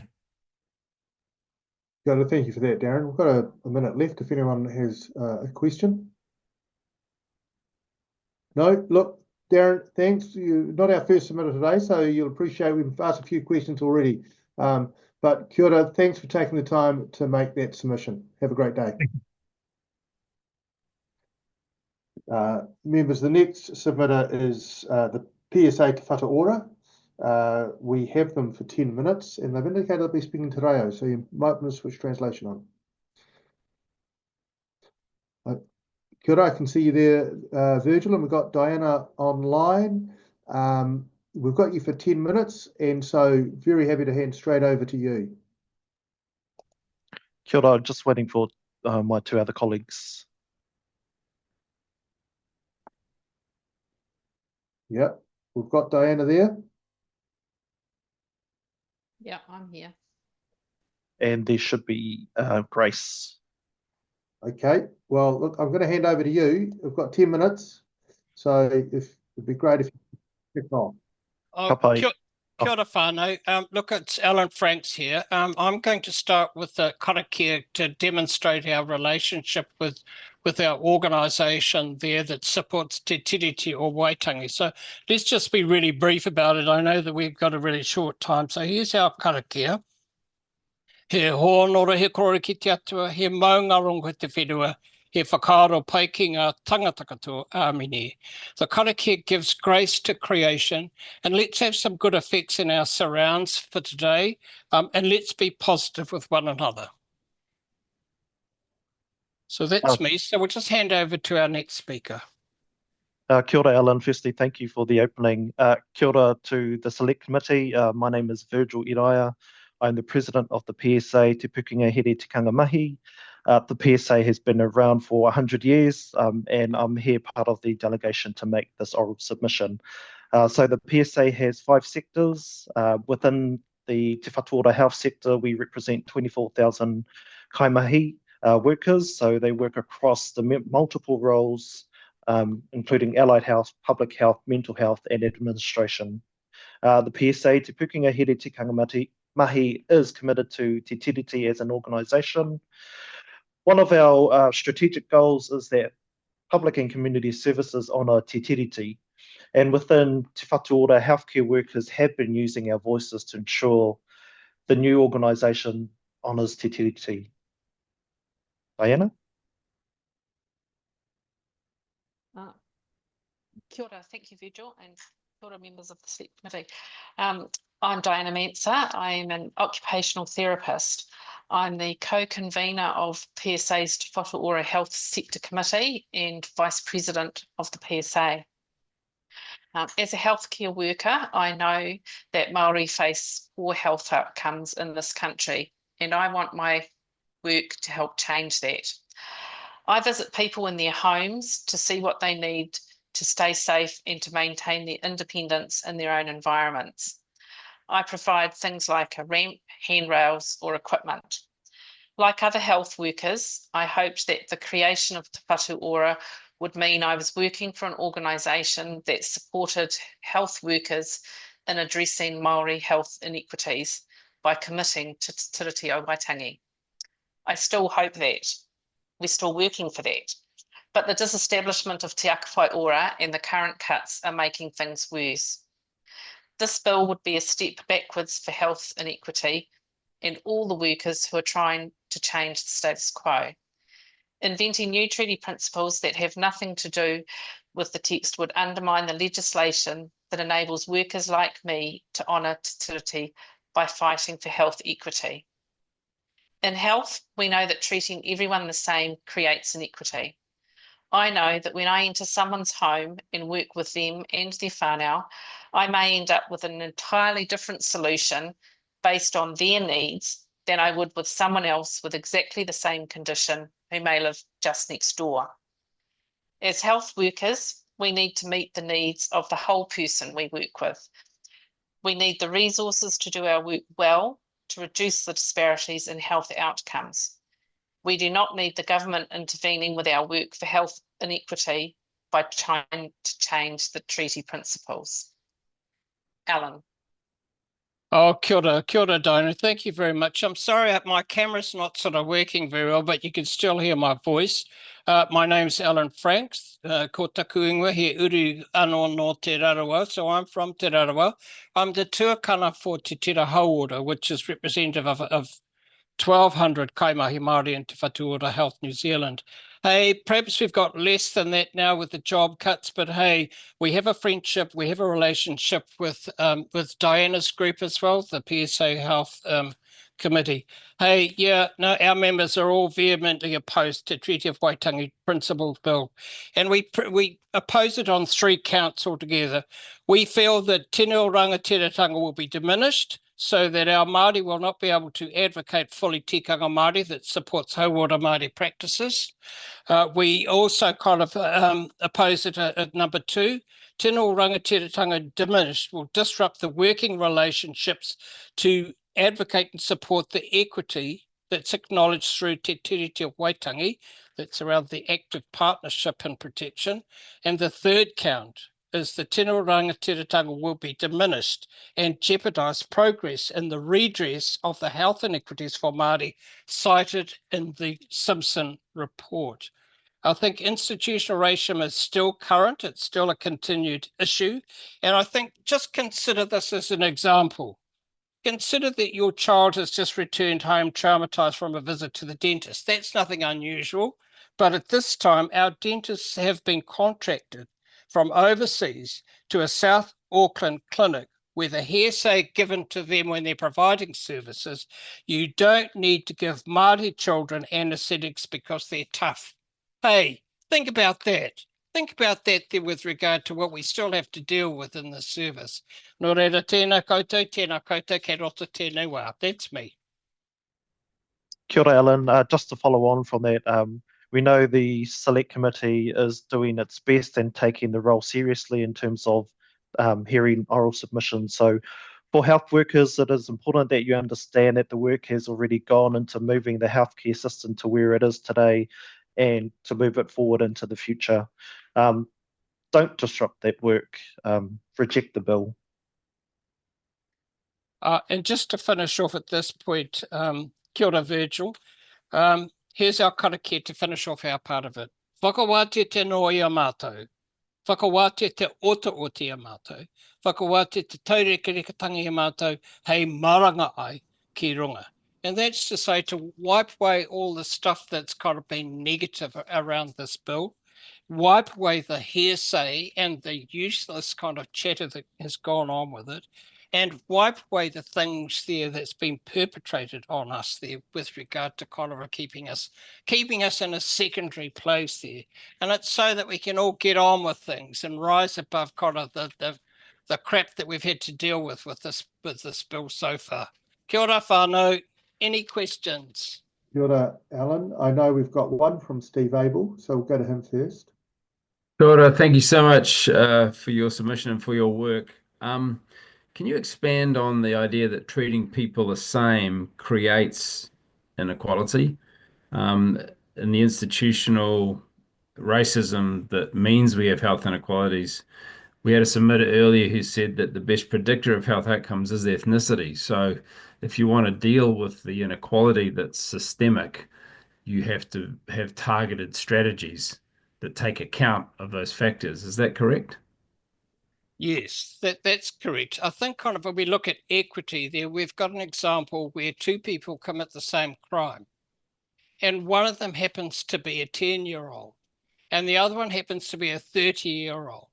Under the law, do we kind of really treat them exactly the same? No, we don't. We kind of look around for where is the equity around that to kind of really have some justice. That's my example there. That's a really short and simple, sweet one. Yep. Yeah, and in a sense, this the narrative around this legislation implies that the efforts to actually address the inequality that exists systemically is somehow a creation of inequality. But actually, what you've been doing in the health space is to try and address the inequality through targeted strategies that might focus on disproportionate impacts on certain ethnicities. Well, here's another one then from our point of view there in health there that where I am, somebody there gets a taxi, happens to be non-Māori, gets a taxi to go to a diabetes session, a diabetes clinic. But at the same time, my workmate, her grandfather has to go to the same clinic and he had to catch a taxi. He had to pay for it himself. Now, the service operates a taxi to everybody who goes to the clinic to keep the appointments fresh. This particular kaumata had to pay his own taxi to go to the same service. That's not equity. No. That's not equity at all. So this is kind of, these are some of the examples. These are some of the examples that are still ongoing. Kia ora. Kia ora, All right. Steve. Kia ora. Kia ora. Thank you, Alan, and thank you also to Virgil and Diana for that submission from the PSA. So thank you for that. Members, our next submitter is Kiriana Wilcox-Taylor.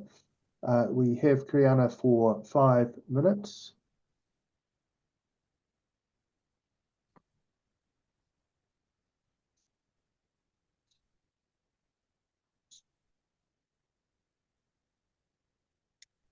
Just waiting for Kiriana to...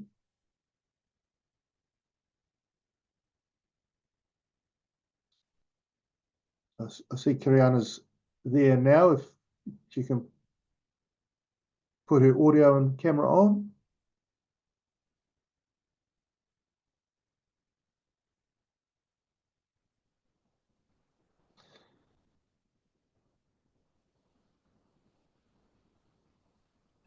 Kia ora, Kiriana. Welcome to the Justice Select Committee Subcommittee. We've got you for 5 minutes. In the interest of time, I'll just hand straight over to you. Kia ora. Okay. Morena tātou.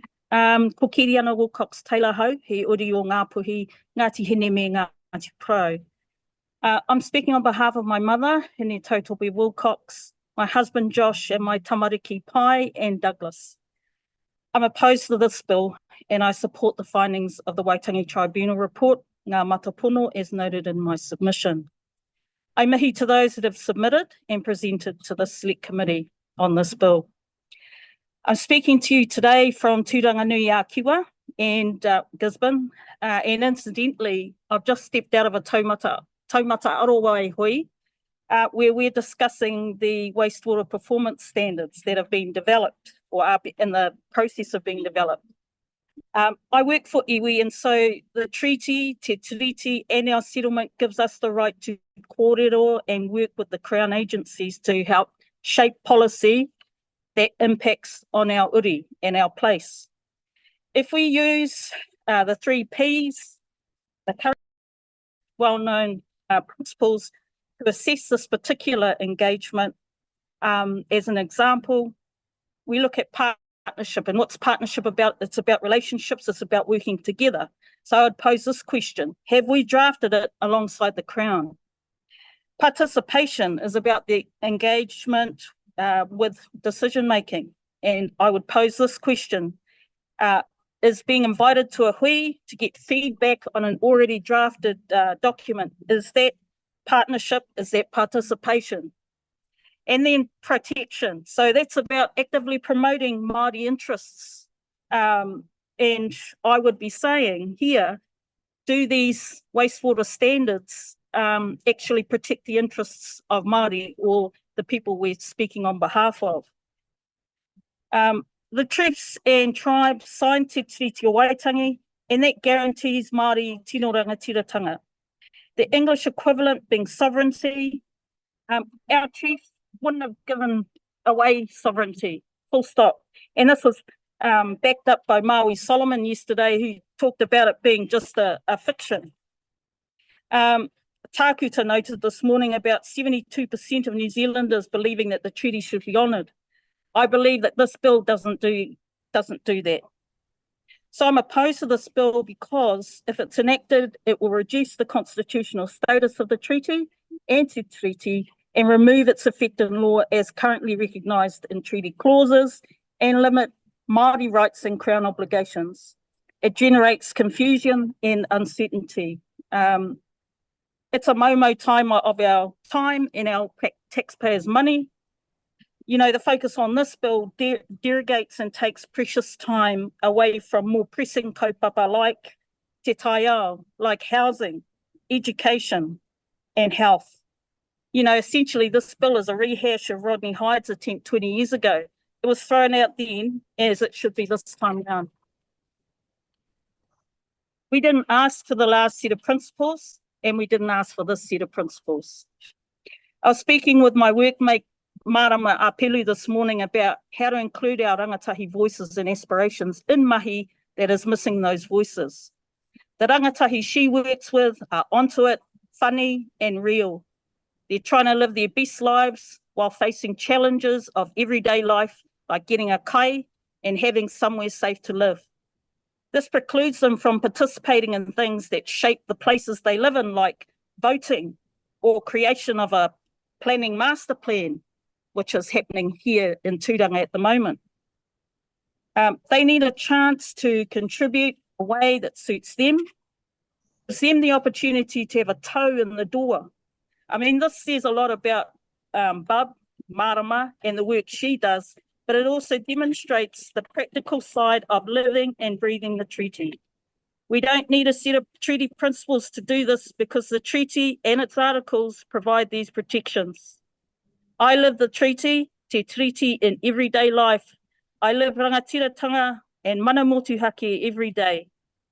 Patawatene this morning described as Māori being Māori or having a Māori worldview. Nā reira, tēnā tātou. Kia ora, Kiriana. You've pretty much got to exactly 5 minutes, so we don't have any time for questions, but thank you for delivering that submission and thank you for your written submission as well. Kia ora. Members, we've got Harvey Morrow for 5 minutes. So Harvey's just coming online. Okay, look, I've just been informed we're going to go to Andrew Butler. We've got for 10 minutes. And Andrew's just there online now. Hopefully you can see me.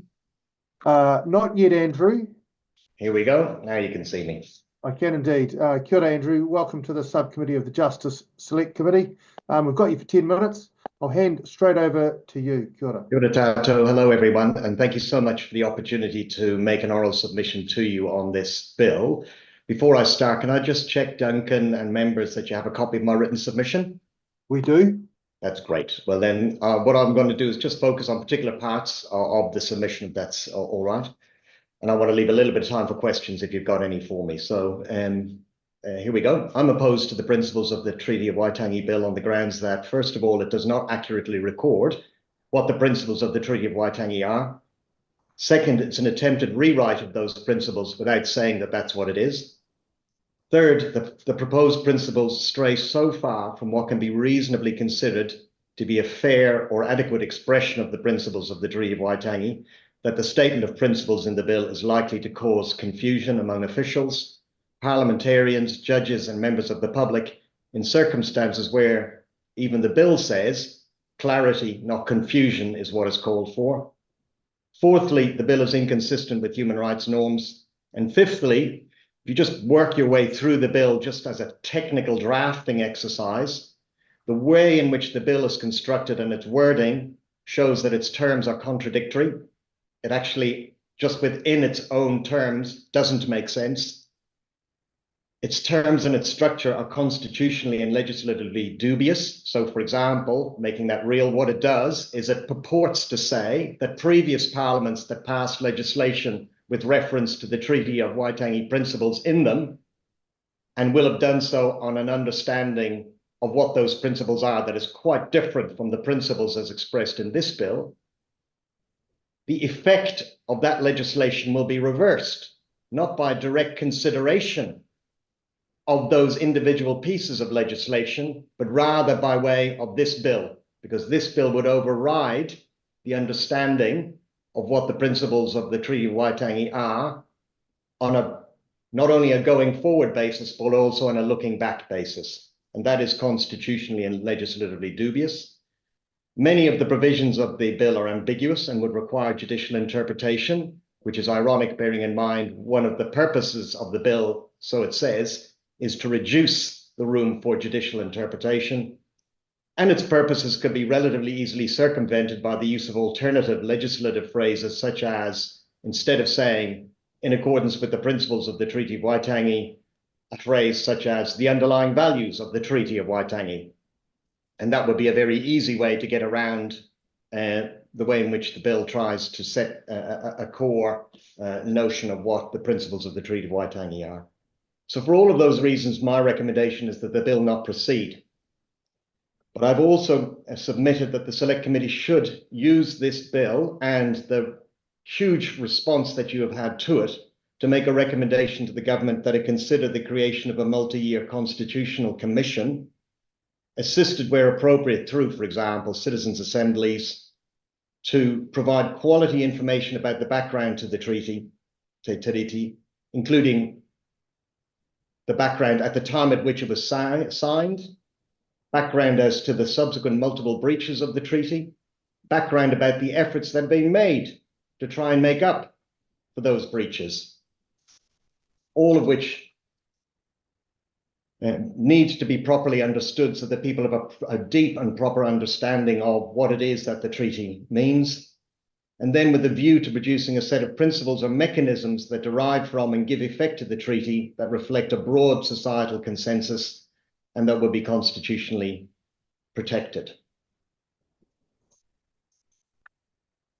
One of the things I took when I read the bill is that the real underlying rationale of the bill is that there should be a one law for all moniker. And I think one or two of the submitters we've heard from this morning, I think there was a chap called Darren, that seemed to me to be basically what was informing his approach. And I think it's quite important then that the Select Committee, in whatever reports to Parliament, because there will be a report to Parliament, even though the bill that's plain will not go forward, take the opportunity in the Select Committee report to expressly and squarely address this question of equality, because there's quite a lot of lack of understanding around what that principle of equality is and how it works out in a context like this.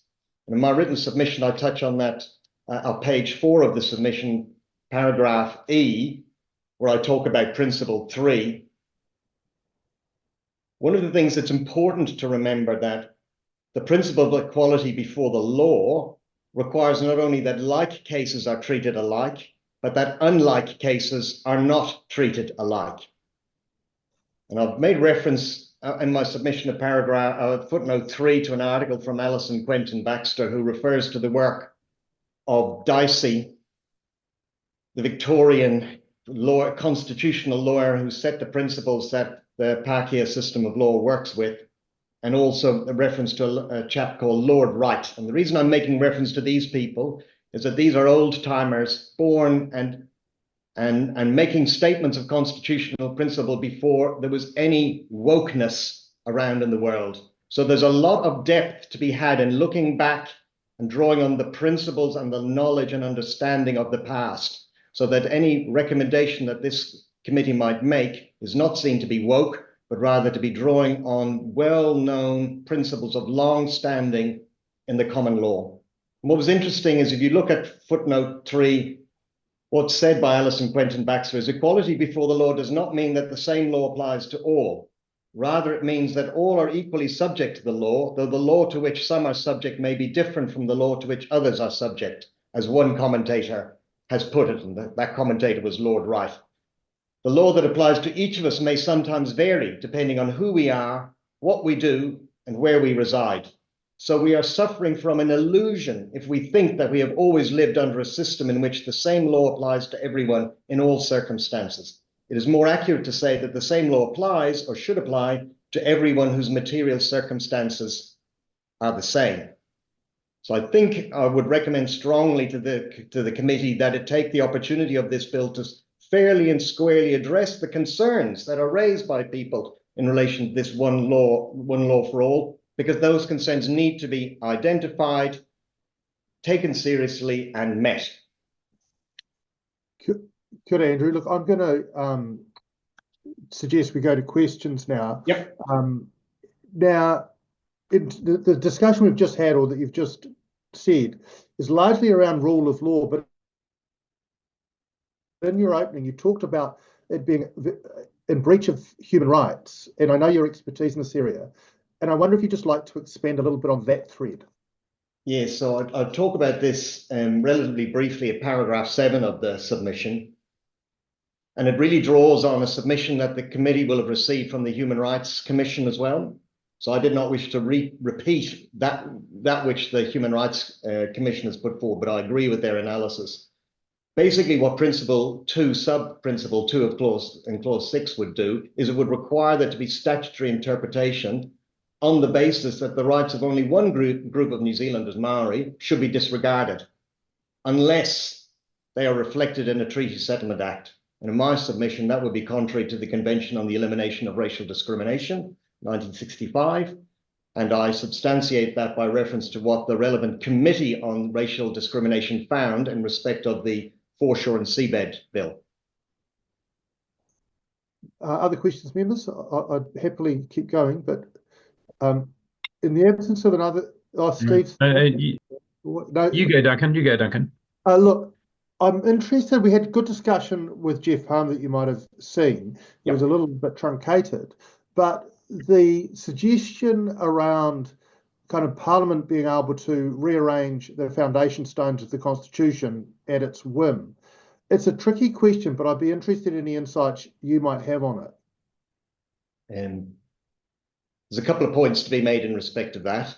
The idea of Parliament without a mandate, whatever type of mandate that might be, fiddling around with the foundations of the Constitution is one that is troubling to me, and I think to an awful lot of people. I think one of the reasons why there's been such a reaction or response to this particular bill is it's made people realize how potentially fragile the foundations of the Constitution can be, because the legal protections that are in place for them in New Zealand are not strong. So that what typically, in order to be able to protect constitutional foundations, what you need is very strong public reaction and a process in which that reaction can be captured and brought forward. Now, here there is a process. One can criticize it in terms of how we've got here, and I know many submitters have, but at least there is a process for discussion and engagement of sorts. But that will not always be the case. And that concerns me greatly, that Parliament would seek to change constitutional foundations without a mandate and without a process. And that's why I've suggested a constitutional commission, which takes it somewhat out of the political realm. That's not to say politics is not relevant. Plainly it is. But gives everybody a space and a venue within which you can actually have deep engagement without sloganeering. Kia ora, thank you for that, Andrew. Steve, sorry, you had a... look, we haven't got time for another question. That's fine. I will note that there's a book that you've authored if anyone's interested in constitutional review. But kia ora, thank you very much for your submission and also for taking the time to present. Kia ora, thank you for your time. Really appreciate it. Thank you. And I'm Now, just okay. Look, members, we can't get our next submission. We're running a little over time anyway, so we will break for lunch at this point, and we're coming back at 12:45. All right, kia ora.